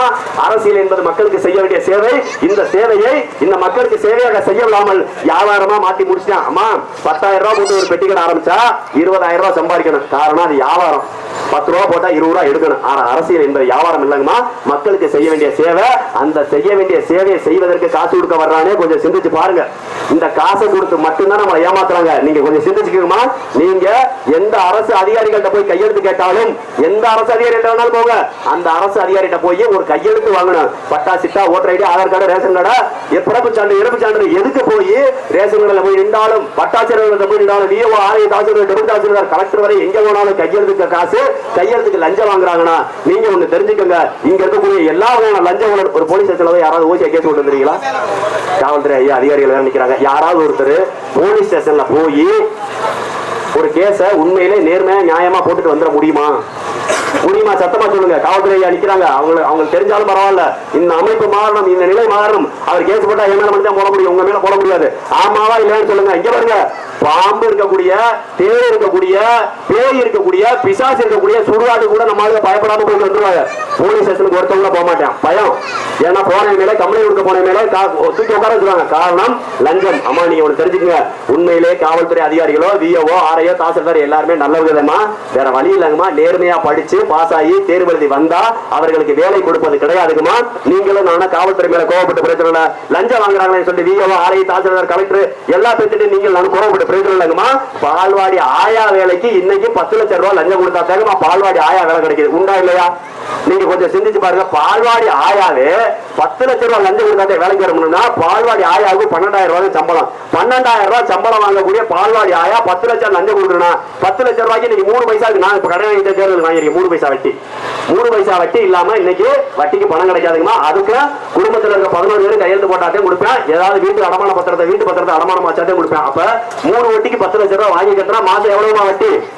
30,000 ரூபாய். யாருமே வாயை திறக்க மாட்டீங்க. 30,000 ரூபாய் வட்டி, புரியுதுங்களா? அப்ப 10 லட்சம் ரூபாய்க்கு மாசம் 30,000 ரூபாய் பால்வாடி ஆயா வட்டி கட்டணும். மாச சம்பளம் 12,000 ரூபாய். மிச்ச காசுக்கு என்ன பண்ணும்? அப்புறம் எப்படி அது குடும்பத்தை நடத்தும்? இப்ப என்ன செய்யும் பால்வாடி ஆயா? உள்ளுக்குள்ள இருக்க பால்வாடி மாவை களவாண்டு பால் மாட்டுக்கு வித்துரும். பால்வாடியில் இருக்க முட்டையை களவாண்டு வித்துரும். பால்வாடியில் இருக்க பருப்பு, அரிசி பருப்பு, எண்ணெய், மிளகாப்பொடியை களவாண்டு வித்துரும். அப்புறம் எப்படி பிள்ளைகளுக்கு பால்வாடி மாவு உருண்டை கொடுக்க? யார் பால்வாடி ஆயா இருந்தா கூத்துக்கிறாங்க? இருக்கீங்களா? எனக்கு ஒரு இருக்கீங்க கரெக்டா? அக்கா உடனே கூட சொல்ல மாட்டேன். உண்மையா நிலைமை என்ன தெரியலக்கா? ஏன்னா அதுக்கு மேல சிடி போகணும்னு ஒருத்தர் இருப்பாங்க. கரெக்டா? இவங்களுக்கு சிடி போகணும் சிரிப்பை பாருங்க அக்கா. பாடா படும்போல சிடி போகணும் ஒரு அதிகாரி. எப்படின்னா பால்வாடி ஆயாவுக்கெல்லாம் அவங்கதான் ஹெட்டு, பால்வாடி டீச்சர்கள் அவங்கதான் ஹெட்டு. ஒரு ஒன்றியத்துக்கு ஒருத்தர் 2 பேர் இருப்பாங்க. அவங்க எப்படி தெரியுமா? ஒட்டு மொத்தமா நீ எவ்வளவு வேணாலும் மாவா களவாண்டு பசுமாட்டுக்கு வித்துக்க, பால் மாட்டுக்கு வித்துக்க, எனக்கு ஒரு பங்கை கொடுத்துரு. இல்லாட்டி திடீர் ஆய்வுக்கெல்லாம் வருவாங்க. நீங்க பால்வாடியில போய் நான் சொல்றதா நடக்குதா? பால்வாடியில நீங்க நடக்கிறத பூரா நான் சொல்றேன். அந்த முட்டையெல்லாம் வரும். நீங்க நல்லா போய் பாருங்க. ஒரு குறிப்பிட்ட சில ஹோட்டல்ல அந்த முட்டை மட்டும் தான் இருக்கும். நீங்க கடையில போய் ஒரு முட்டை வாங்கி பாருங்க, நல்ல உருண்டை திரட்சியா பெருசா இருக்கும். பால்வாடியில கொடுக்குற முட்டை மட்டும் பாருங்க, ஏதோ டிபி வந்து நோய் வந்த போலியோ அட்டாக் ஆன கோழி போட்ட முட்டை மாதிரி சூடா இருக்கும். அது கோழி முட்டையா காடை முட்டையான்னு தெரியாது. ஏன்னா இது எல்லாமே ஊழலுங்க. ஐயா இங்க பாருங்க, நீங்க நிக்கிறீங்களே இந்த சிமெண்ட் ரோடு போடுறாங்கன்னா இந்த சிமெண்ட் ரோட்ல ஒரு குறிப்பிட்ட சதவீதம் ஒன்றிய செயலர் போயிடும். ஆளுங்கட்சி ஒன்றிய செயலருக்கு, அதுல பாதி நகர செயலருக்கு, அதுல பாதி மாவட்ட செயலருக்கு, அதுக்கப்புறம் எம்எல்ஏ இருந்தா சிட்டிங் எம்எல்ஏ, சேர்மன் இருந்தா சிட்டிங் சேர்மன், பேரூராட்சி சேர்மன் இருந்தா அவருக்கு. இப்படி எல்லாரும் பிச்சை கொடுங்கிறது போக, காக்கா குருவி கழுகு கிழங்கு கொத்தி தின்னது போக 1 கோடி ரூபாய்க்கு ஒரு ப்ராஜெக்ட் வருது. 1 கோடி ரூபாய்க்கு சிமெண்ட் ரோடு போடணும்னா 60 லட்சம் ரூபாய் கொள்ளையடிச்சு 40 லட்சம் ரூபாய் சிமெண்ட் ரோடு போடுவான். இந்த 40 லட்சம் ரூபாய்க்கு எப்படி நிற்கும்? 1 கோடி ரூபாய்க்கு பாலம் கட்டணும்னா 60 லட்சத்தை கொள்ளையடிச்சு 40 லட்சம் ரூபாய் பாலம் கட்டுறான். அப்புறம் அந்த பாலம் எப்படி இருக்கும்? வெள்ளக்காரன் கட்டின பாலம் பழைய பாலம் அதோட தரமா நின்றுகிட்டு இருக்கு. இது இந்த கொள்ளக்காரன் புதுசா போட்ட பாலம் புடிக்கிட்டு போகுது ஒரு மலைக்கு ஒரு தண்ணிக்கு. அப்ப அதுக்கான காரணம் என்னன்னா லஞ்சம். இப்ப புரியுதுங்களா? இங்க பாருங்க, ஒரு போலீஸ் அதிகாரியோ, ஒரு காவல்துறை அதிகாரியோ, ஒரு விஓ, ஆர்ஐயோ, தாசில்தாரோ நேர்மையாக பரீட்சை எழுதி பாஸ் ஆகி வந்திருந்தால் அவர் நம்மள்ட்ட லஞ்சம் வாங்க மாட்டாருங்கம்மா. அவர் என்ன செய்யறாரு? வேற வழி இல்லாம படிச்ச படிச்சுட்டீங்க, பாஸ் ஆகிட்டு எனக்கு இந்த பொண்ணு கல்யாணம் பண்ணாதான் அந்த அரசு வேலை வந்தா தான் கல்யாணம் பண்ண முடியும், எங்க அத்தப்பா காத்துக்கிட்டு இருக்கு, மாமியம்மா காத்துக்கிட்டு இருக்கு, ஒருவேளை எனக்கு அரசு வேலை கிடைக்கலாட்டி 4 வருஷம் 5 வருஷம் எக்ஸாமுக்கு படிச்சிருக்கேன், பரீட்சைக்கு படிச்சிருக்கேன், ஒருவேளை இந்த வேலை எனக்கு கிடைக்காட்டி எனக்கு கல்யாணமே ஆகாது, கடைசி மம்படிக்கிறாங்க வேற வழியில சொல்லி வட்டிக்கு பணத்தை வாங்கி 10 லட்சம் 20 லட்சம் 30 லட்சம் 50 லட்சம் லஞ்சத்தை கொடுத்து அரசு வேலைக்கு வந்தால் அந்த லஞ்ச பணத்திற்கான வட்டி எப்படி கட்டுவ? அதை எங்க போய் வசூல் செய்வ? ஒரு விஓவா 25 லட்சம் லஞ்சம் கொடுத்து விஓவா வந்தா, கிராம நிர்வாக அலுவலரா வந்தா அவர் எப்படிங்கயா உங்களுக்கு ஓசியா கையெழுத்து போடுவார்? யாரா சிந்திச்சீங்களா? அவர் எப்படி உங்களுக்கு ஓசியா கையெழுத்து போடுவாரு? பிறப்பு சான்றலா ஒரு 1000 கொடு, இறப்பு சான்றலா ஒரு 1000 கொடு, பட்டாவா ஒரு 10,000 கொடு, சிட்டாவா ஒரு 10,000 கொடு, Aadhaar card, voter ID, ration card, பட்டா, சிட்டா, போக்குவரத்து, பிறப்பு, இறப்பு எல்லாத்துக்கும் லஞ்சம் வாங்குறதுக்கான காரணம் அவர் அமைச்சர்கள்ட்ட லஞ்சம் கொடுத்தது, எம்எல்ஏ கிட்ட லஞ்சம் கொடுத்தது, ஆளுங்கட்சிக்காரட்ட லஞ்சம் கொடுத்து வேலைக்கு வந்தது. சரி, இந்த எம்எல்ஏ அமைச்சர் எதுக்குயா லஞ்சம் வாங்குறாங்க? எம்எல்ஏ எம்பி லஞ்சம் வாங்குறாங்க? ஏங்க சேர்மன் லஞ்சம் வாங்கிட்டு வேலையை போட்டு கொடுக்குறாரு? ஏன்னா இந்த அமைச்சரும் எம்எல்ஏவும் இப்படி தேர்தல வந்து ரோடோட ஓட்டு கேட்டா என்னைய மாதிரி கியா கியான்னு காலு கத்துனால நீங்க ஓட்டு போட மாட்டீங்க. உங்களுக்கு ஒரு தாரா மந்திரம் இருக்கு, என்ன? சோத்தாங்க தெரியாம நொட்டாங்க 1000 ரூபாய் பெட்டணும், பெட்டுனா நீங்க ஓட்டு போடுவீங்க. போடுங்களா இல்லையா? இப்ப நான் கத்துனில எத்தனை பேர் வள்ளிதர நாடகத்தை வேடிக்கை பார்த்த மாதிரி, ஆடல் பாடல் வேடிக்கை பார்த்த மாதிரி, இந்த கரகாட்டத்தை வேடிக்கை பார்த்த மாதிரி வேடிக்கை பார்க்கறீங்களே தவிர இதை எத்தனை பேர் என் சின்ன எதுன்னு சொல்லுங்க அப்ப. யாராவது 2 சத்தமா என்னோட சின்னம், நான் இவ்வளவு நேரம் பேசல, என் சின்ன எதை யாராவது 2 பேர் சொல்றேன் ஜெயிச்சுட்டேன், 2 பேர் சொல்லிட்டீங்கன்னா ஜெயிச்சுட்டு. என்னோட சின்னம் நான் போட்டி சின்னம் என்ன சொல்லுங்க? விவசாயி பரவாயில்ல, ஆனால் விவசாயம் தெரிஞ்சு நீங்க போட்டாச்சு நான் ஜெயிப்பேன்.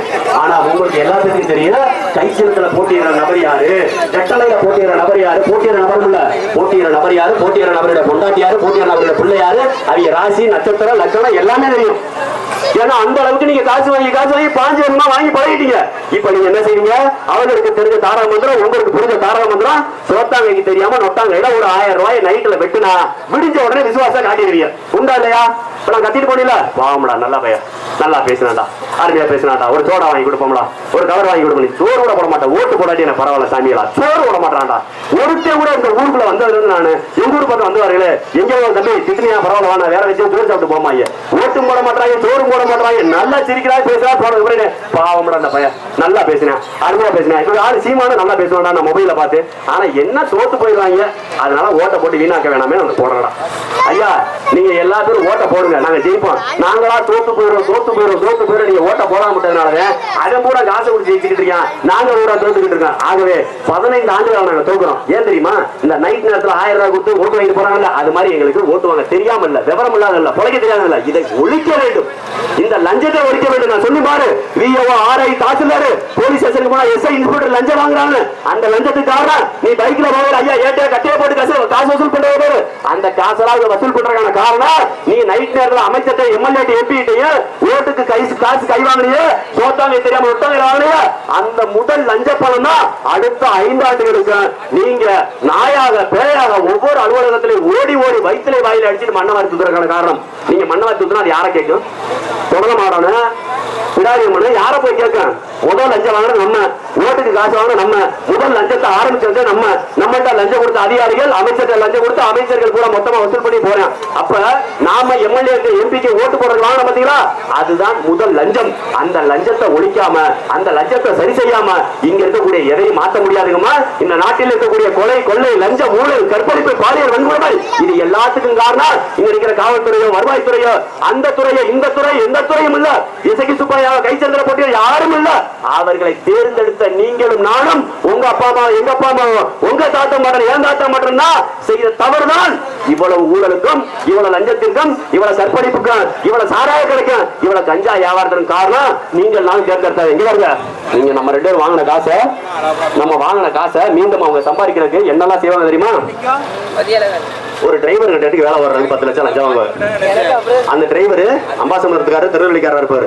திருநெல்வேலிக்காரர் தூக்கி திண்டுக்கல்ல போடுவாங்க போஸ்டிங். அது என்ன பண்ணி தெரியுமா? திண்டுக்கல்ல வேலை கிடைச்சிருச்சு, முதல்ல அரசாங்க வேலை கிடைச்சு சந்தோஷமா திண்டுக்கல்ல போய் தங்கி ஒரு ரூம் எடுத்து தங்கி, இல்லாட்டி இங்க பசிட்டி போலே தங்கி அனாத பையன் மாதிரி அவனே அவனுக்குள்ள கிடைக்கக்கூடிய பிரெட்டு வரிக்கு இதெல்லாம் தின்னு விட்டு காலத்தை ஓட்டி ஒரு 2 வருஷம் 3 வருஷம் ஓட்டி பல்ல கிடைச்சிக்கிட்டு, அதுக்கப்புறம் அவனுக்கு என்ன வரும்? அரசு வேலை கிடைச்சிருச்சு, பொண்டாட்டி வேலை பிரிஞ்சு வாழ்ந்துகிட்டு இருக்கு, ஆட்டா பண்ண பார்க்க முடியல, போக முடியல, சொந்த வீட்டுக்கு போக முடியல. அப்ப திண்டுக்கல்ல வேலை பார்க்கக்கூடிய திருநெல்வேலிக்காரன் என்ன செய்வேன்?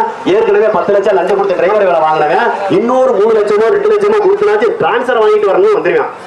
புரியுங்களா? இது வெறுமன டிரைவருக்கு கண்டக்டருக்கு சொல்ல, இதே எல்லா அரசு அதிகாரிகளுக்கும். அப்ப நான் சொல்ல வர்றது, வெறுமன ரோடு போடுறதுலயோ இந்த எம்எல்ஏக்கள் எம்பிக்கள் நம்மள்ட்ட காசு கொடுக்குறாங்களா, தங்கப்புல நன்றிடா, என்னோட யூனிஃபார்மை போட்டுட்டு வந்த முதல் பெண் குழந்தை நீதான், நீ நல்லா இருக்கணும், உன் குடும்பம் நல்லா இருக்கணும், மனமார்ந்த வாழ்க்கை.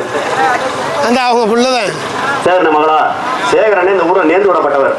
கண்டிப்பாக சேகரனை 10 பைசா கூட இந்த ஊர்ல மதிக்க மாட்டேன்னு எனக்கு நல்லாவே தெரியும். ஏன்னா நல்லவர்களை இந்த ஊர் மதிக்கவே மதிக்காது. அம்மா, ஒரு ஊரே அம்மனம் அணிக்கையில ஒருத்தர் மட்டும் கோமனம் கட்டிருந்தா என்னமா செய்வாங்க? ஒரு ஊரே அம்மனம் அணிக்குது, ஒருத்தர் கோமனம் கட்டிருந்தா கோமாளியா தெரியவானா அறிவாளியா தெரியவானா? ஆனா கோமனம் கட்டுறது அறிவாளியா கோமாளித்தனமா? புரியுதா? ஒரு ஊரே நீங்க உங்களுக்காக நான் சொல்றேன். ஏன்னா அந்த மனுஷனை எப்படியும் கட்சி வேலைக்கு வர்றதில்ல. எனக்கு தெரிஞ்சு 3 நாள் வர்றாருல, வேற எங்கேயும் போறான்னு தெரியல, கட்சி வேலைக்கு போறேன்னு சொல்லிட்டு. எனக்கு தெரிஞ்சு நான் இந்த ஊருக்கு வந்ததுல 40 நாள், இன்னைக்கு 3ஆம் நாள் வர்றாரு. ஒருவேளை உங்கள்கிட்ட அடிதாங்க முடியாம வரலையோ, இல்ல உண்மையிலே இந்த ஊருக்குள்ள நக்கல் நான் ஏடி பண்றேன் பயந்துட்டு வரலன்னு தெரியல. எங்களை எல்லாம் போகும்போது வரும்போது நிறைய பேர் நக்கல் ஏடி பண்ணுவான். குலைக்க தெரியாதவங்க, பாவப்பட்டவங்க, பஸ்ல எல்லாம் ஏறி பேசினா ஏதோ லேகி வைக்க வர்றேன், தலைவை தைல வைக்க வர்றான்னு பாக்குற மாதிரியா பாக்குறது.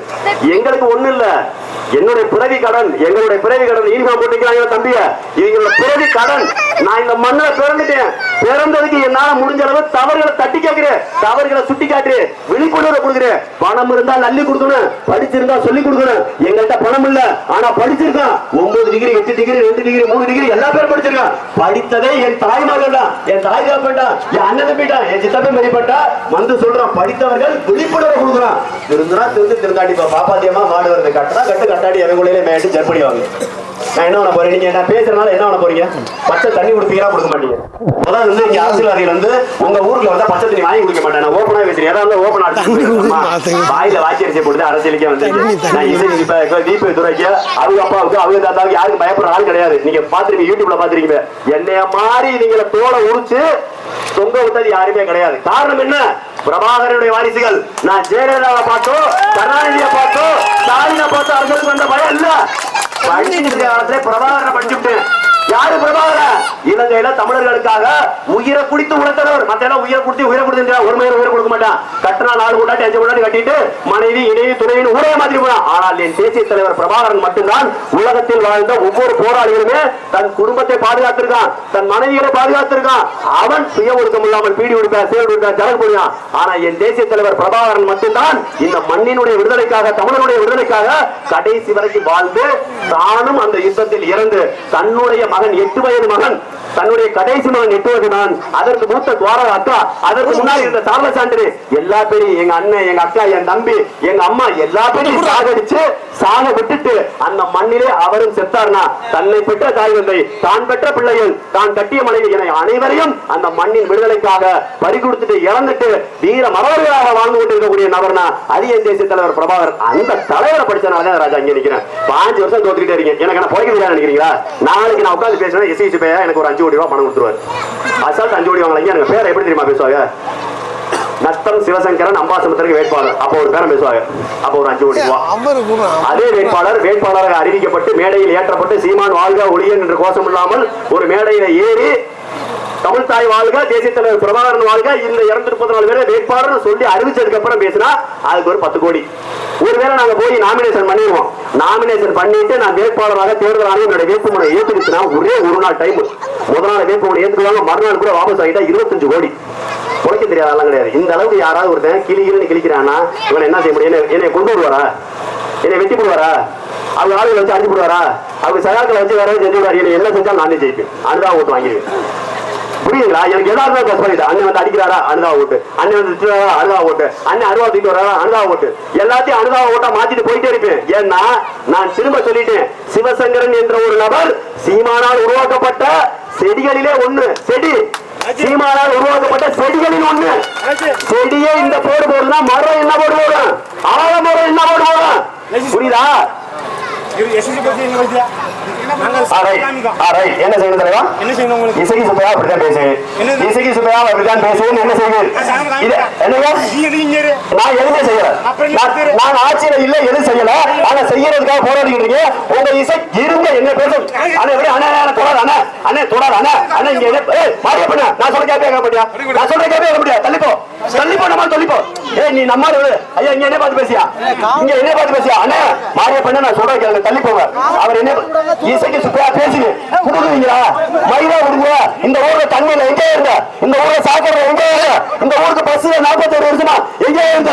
நீ பிறக்கிறதுக்கு முன்னாடி இந்த ஊர்ல பஸ் இல்ல எங்க போயிருக்க, பஸ் இல்ல எங்க போயிருக்க, தண்ணி இல்ல எங்க போயிருக்க, சாக்கடை சரியில்லை எங்க போயிருக்க, பட்டியல் வெளியேற்ற இல்லையா, என் மக்களை எஸ்சி சொல்ற எங்க இருக்க, புதுவா இருக்க, புதுவா இருக்க,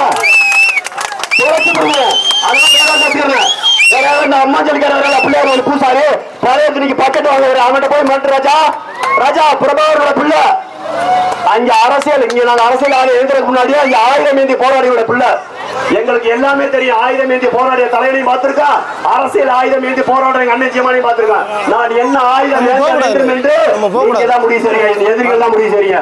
நான் இந்த ஊருக்காக இவ்வளவு தூரம் வந்து பேசுறேன். இந்த ஊருக்கே வந்து 40 நாள் ஆகுது. இந்த ஊருக்கு வந்து 40 நாள்ல இந்த மக்களுக்கு நான் இவ்வளவு தூரம் பேசுறேன். இந்த மனுஷன் என்ன ஏத்து பேசுறாரு, இந்த ஊர்ல என்ன போராட்டம் பண்ணாரு, இந்த மக்களுக்கு என்ன கேள்வி எங்க அண்ணன் சந்திரசேகரன் நாயா உழைக்கிறாரு. இந்த கட்சியில இருந்துட்டு எங்க அண்ணன் சந்திரசேகரன் இந்த ஊரினுடைய விடிவுக்காக தொடர்ச்சியா பெட்டிஷன் போடுறாரு, தொடர்ச்சி ஆர்ப்பாட்டம் பண்றாரு, போராட்டம் பண்றாரு. தமிழ் இனத்தினுடைய விடுதலைக்காக போய் ஒவ்வொரு இடத்துல ஆர்ப்பாட்டம் பண்றாரு, போராட்டம் பண்றாரு. அந்த ஐயா என்ன செஞ்சாரு கேளுங்களே. அந்த மனுஷன் அவர் போட்ட சரக்கு என்கிட்ட வந்து பேசுறாரு. எப்படி அவரை நேரத்து கேள்வி கேட்டாருன்னா அந்த வீடியோல வந்துருவாரு. இந்த வீடியோல வந்துட்டாருன்னா அதை எங்க முதலாளி ஐயா இசகி சுப்பையாவுக்கு போயிடும். ஐயா இசகி சுப்பையா போயிடுச்சுன்னா அவரை கூப்பிட்டு போடா செல்லக்குட்டி, எனக்காக போராடிய, எனக்காக வாழ்ந்து, எனக்காகவே சாதிச்சு, எனக்காகவே குரல் கொடுத்தா தம்பி வாழ்ந்துன்னு சொல்லிட்டு பாக்கெட்ல ஒரு 120 ரூபா வச்சு விடுவாரு. அதுல 100 ரூபா கோட்டை அடிப்பாரு, 1 ரூபா நெத்திக்காசி வச்சுக்கிறாரு. அவ்வளவுதான் மிச்சம், வேற 10 பைசா பிரயோஜனம் இல்லை. இங்க பாருங்க அம்மா, நீங்க ஒண்ணு தெரிஞ்சுக்க, உங்களை ஏமாத்துறாங்கம்மா. அவர் பேசுறாரு எதுக்கு தெரியுமா, இந்த 2 நாள்ல பணப்பட்டுவாடை நடக்குமா, இப்படி பேசுறவரை கூப்பிட்டு வெகுமதியாக ஒரு 1000-500 கொடுப்பாங்கம்மா, அதுக்காக அவர் பேசுறாங்கம்மா. நான் பேசுறது அப்படி கிடையாதுமா. நான் திரும்ப சொல்றேன், நான் ஐயா இசகி சுப்பையுடன் துணை வாங்கினால் குறைந்தபட்சம் 5 கோடிக்கு மேல என்னால வாங்க முடியுமா. உழைக்க தெரியாதுன்னா கிடையாதுமா. நான் இந்த மண்ணில பிறந்துட்டேங்கம்மா, தவறு நடக்குதுமா, சுட்டி காட்டுறேங்கம்மா, போராடுறாங்கம்மா, கத்துக் கொடுக்குறாங்கம்மா, விழிப்புணர்வு ஏற்படுத்துறாங்கம்மா. திருந்தாது மாறுறது உங்க கையில இருக்குமா. எங்களுக்கு என்னமா பண்ண போறோம், 5 வருஷமா கத்துறாங்கம்மா, 1 நாள் 2 நாளுமா, 15 ஆண்டுகளா கத்துறாங்கம்மா. 15 ஆண்டுகளாக கத்தி கத்தி கத்தி கத்தி எங்க உயிர் போகாதது மட்டும் வெறும் உடம்பு தாங்கமா இருக்கு. அம்மா உங்க முன்னாடி பேசிக்கிறீங்கன்னா 40 நாள் ஆச்சுமா இந்த ஊருக்கு வந்து. அதான் நான் அதுக்கு முன்னாடி ஒரு செட்டு வந்துட்டு போயிட்டு கடைசியாக இந்த ஊரினுடைய மண்ணை மிதித்து 40 நாள் ஆச்சுமா. 40 நாளா என் குடும்பத்துல என் மனைவிட்டே குழந்தையோ பார்க்கல. அப்பப்ப முடிஞ்சா பேசி, இல்லாட்டி இல்ல. பகலா பேசி நைட்டு 10 மணிக்கு வீட்டுக்கு போயிட்டு எப்படிமா பேச முடியும். அப்ப இந்த மாதிரி சூழ்நிலை தண்ணி குடிச்ச மகராஜ் யாரு நல்லா உண்மையில நீ மனுஷன், நல்ல மனுஷன். இவ்வளவு நேரம் பேசின காரணம் இது தண்ணி ஆத்து தண்ணியா, ஆத்து தண்ணி போர் தண்ணி கலந்த தண்ணியா, ரைட். அது ஆத்து தண்ணி மட்டுமா, போர் தண்ணி கலந்தா, இது எவ்வளவு கொடுமை தெரியுமா. ஒண்ணு ஆத்து தண்ணி 2 நாள் ஆத்து தண்ணி வருங்க, 2 நாள் மிச்சம் 3 நாள் போர் தண்ணி வரும். அப்படின்னா பரவாயில்ல, குடிச்சு பாக்கவா, குடிச்சு தலைவா கத்தி கத்தி என்ன தண்ணின்னு தெரியல. இதுல 120 ரூபா தண்ணியை ஊற்றி கொடுத்தாலும் தெரியாம குடிச்சு போயிரு. 45 இருக்கு சரக்கு, பிளாக்ல 145, 120 ரூபா சரக்கு. அதெல்லாம் என்ன தெரியுமா காரணம், ஐயா இசகி சுப்பையா கோடி எல்லாம் சம்பாதிக்கிறாரு. அது கீழே இருக்கக்கூடிய சகாக்களுக்கு லட்சங்களை சம்பாதிக்கிறதுக்கு வழி விடணும்ல. அப்பதான் உள்ளாட்சி தேர்தல் எல்லாம் நிற்பேன், தேர்தலில் காசு அடிப்பேன், புரியுதுங்களா. அதுக்காக என்ன பண்றது, ஒருத்தனை கஞ்சாயம் வர பாத்துக்க. அதுவும் மூலச்சியில ஒருத்தன் கஞ்சாயம் வர, ஒருத்தன் சரக்கு வியாபாரம். மூலச்சியை விட்டு 3 கிலோமீட்டர் தள்ளி போயிட்டா இன்னொரு கஞ்சாயம் இருந்தாரு, அவருக்கு தனியில் அந்த நாய் இருக்கு பாத்தீங்களா, ஒரு நாய்ங்கிறது வல்லு குறைச்சு ஓடும். கரெக்டா ஒரு எல்லையோட தெரிஞ்சு ஒழியாந்துடும். ஏன்னா அது அடுத்த நாயோட எல்லை. அது இருந்து பின்னாடி பக்கமா குண்டியா கடிக்க ஒரு நாய் திடீர்னு எடுத்து நிற்கும். ஏன்னா அது அந்த நாயோட எல்லை. அது மாதிரி இந்த சாரா விற்கிற நாய்களுக்கு ஒரு எல்லை இருக்கு. அது 3 கிலோமீட்டர்ல ஒரு எல்லை வச்சிருக்கேன். அந்த எல்லைக்குள்ள சாராயம் வச்சுக்கிறேன். அதே ஏரியாவில் இன்னொரு கஞ்சா விற்கிற நாய் இருக்கு, அந்த ஏரியாவுக்குள்ள கஞ்சா வச்சுக்கிறேன். அது எல்லையை தாண்டி போகாது. நாய் எப்படி தனக்குள்ள மூத்தத்தை அடிச்சு போடு போட்டு வச்சுக்கிறதோ அதே மாதிரி இவங்களுக்குள்ள எச்சி துப்பி போடு போட்டு வச்சுக்கிறாங்க போல. அதே ஏரியாவில் இவங்க கஞ்சா விற்க மாட்டேன், இதே ஏரியாவில் அவன் கஞ்சா விற்க மாட்டேன், இதே ஏரியாவில் அவன் சாராயம் விற்க மாட்டேன், அதே ஏரியாவில் இவன் சாராயம் விற்க மாட்டேன். ஆனா எல்லா பேருமே மொத்தமா கொண்டு போய் ஐயா இசகி சுப்பையாவுக்கும் அந்த கட்சியுடைய மாவட்ட செயலருக்கும், ஐயா இது வெறுமன ஒரு கட்சியை மட்டும் சொல்லி நினைக்காதீங்க. என்னடா இசகி சுப்பையா மட்டுமே திட்டா நிறைய பேர் நினைப்பீங்க. ஒன்னே ஒண்ணு தெரிஞ்சுக்கங்க, கடைசியா 10-15 வருஷம் அவங்க ஆட்சியில இருக்க அவங்களை சொல்றோம். திமுகவுக்கு மாற்று அதிமுகவோ, அதிமுகவுக்கு மாற்று திமுகவோ இல்லையா. பேய்க்கு மாற்று பிசாசோ, பிசாசுக்கு மாற்று பேய கிடையாது. 2க்கு மாற்று சொல்லமாடாங்க. நாங்க தான் அந்த சொல்லமாடா. அதை பேய் பிசாசு ரெட்டல பிசாசு, நான் உதயசூரியன் பேய். இந்த 2 பேத்தையும் நம்பாதீங்க. இவர்கள் இருவருக்குமான மாற்று நாங்க தான். ஒரு தடவை படிச்ச இளைஞர்களுக்கு விவசாய சின்னத்துக்கு ஓட்டு போடுங்க. ஒரே நிமிஷம் முடிச்சுக்கிறேன்.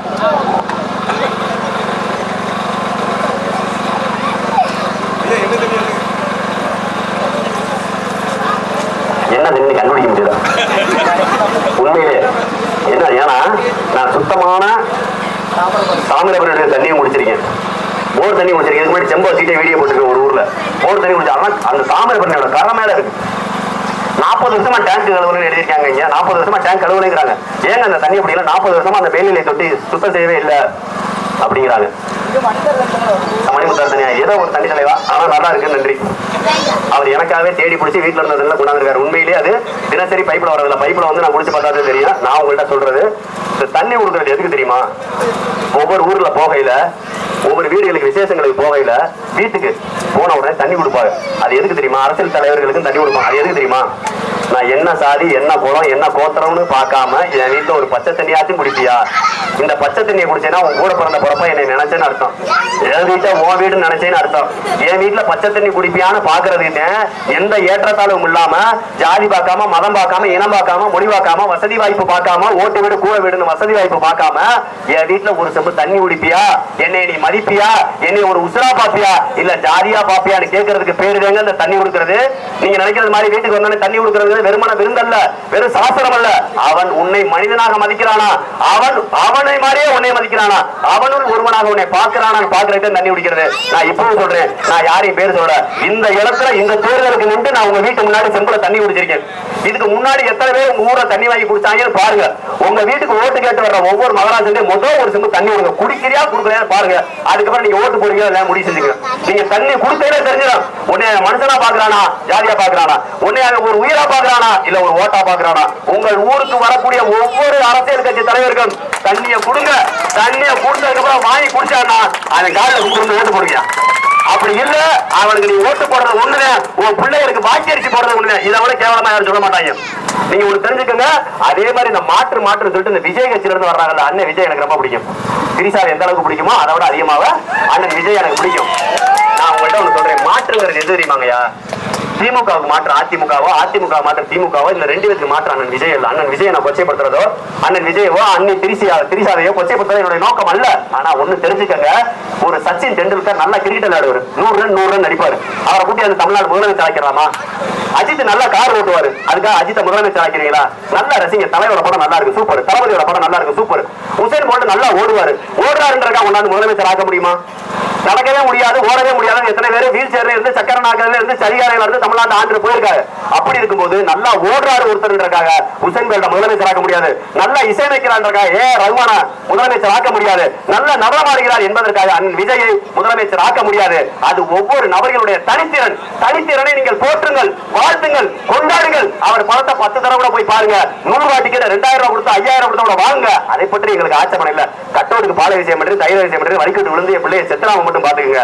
அதே நேரத்தில் அண்ணன் விஜய் அவர்களை நீங்கள் ஒருபோதும் தலைவராக ஏற்று உங்களுடைய பிள்ளைகளுடைய எதிர்காலத்தை கருதி நீங்க அவருக்கு வாக்கு செலுத்தினீங்கன்னா அது வாக்கு அல்ல, உங்கள் பிள்ளைகளுடைய வாழ்க்கையை நாசமாக்கிறேன்னு தெரிஞ்சுங்க. நீங்க ஒன்று தெரிஞ்சுங்க, நான் பார்த்த 4வது கோமாளி ஐயா விஜய். இதுக்கு முன்னாடி விஜயகாந்த் ஒருத்தர் பாத்தீங்களா? இன்னைக்கு விஜயகாந்த் ஐயாவுடைய நிலை என்ன? அவர் கட்சியுடைய நிலை என்ன? அவர் மனைவியுடைய நிலை என்ன? அவர் கட்சி யாரோட கூட்டணிக்கு போயிருக்கு யோசிச்சுங்க. அடுத்த ஐயா கமலஹாசன் ஒருத்தர் வந்தாரா? கமலஹாசன் யாராவது ஒருத்தர் இந்த பக்கம் பார்த்திருப்பீங்களா? ஏன் கட்சி ஆரம்பிச்சாரு, எது கட்சி ஆரம்பிச்சாரு அவருக்கும் தெரியாது, அவர் பொட்டாட்டியருக்கும் தெரியாது, அவர் கட்சிக்காரருக்கும் தெரியாது. கட்சி ஆரம்பிச்சாரு, டியூப் லைட்டை உடைச்சாரு, டார்ச் லைட்டை உடைச்சாரு, ரிமோட்டை உடைச்சாரு, கடைசியா ஒரு எம்பி சீட்டை போயிட்டு வாங்கிட்டு உட்காந்துட்டாரு. அதே மாதிரி ஐயா சரத்குமார் வந்தாரு, இருந்த இடம் தெரியல, வந்த இடம் தெரியல, போன இடம் தெரியல, நைட் 2 மணிக்கு கொண்டாடி சொல்லி எங்க போய் சேர்ந்தாரு, என்ன ஆனாரு ஏதானாலும் தெரியல. இருந்தா வந்தா போனா பார்த்தா சொல்லுங்க. 3 கோமாளி முடிச்சு அடுத்த 4வது அண்ணன் விஜய். இந்த விஜயும் அண்ணன் விஜயும் அவருடைய நடிப்பையும் அவருடைய நபரத்தையும் நான் ரொம்ப மதிக்கிறேன். அவர் சினிமா துறையில் நல்ல பிரபலமான நபர், திறமையான நபர். அதை வாழ்த்துகிறேன், வணங்குகிறேன், மாற்றுக்கருத்து இல்லை. ஆனால் அதற்காக அவர்கிட்ட நீங்க ஓட்டு போட்டீங்கன்னா ஒருபோதும் அவர் மாற்றாக இருக்க மாட்டார். அதற்கு பதிலாக ஏமாற்றாக இருப்பார். இதற்கு முன்னாடி 3 நடிகர்கள் எப்படி மக்களை சமுதாயத்தை ஏமாற்றினார்களோ அதே போல் 4வது அண்ணன் விஜய் வருவார், உங்களை ஏமாற்றுவார். நீங்க ரெட்டலைக்கு உதயசூரியனை ஓட்டு போட்டா உங்க பிள்ளைகளுக்கு வாய்க்கரிசி போட்டது மாதிரி. ஒருவேளை நான் ரெட்டலைக்கு உதயசூரியனுக்கு வாய்க்கரிசி போட மாட்டேப்பா, நான் விஜய் கிட்டே ஓட்டு போடுவீனா?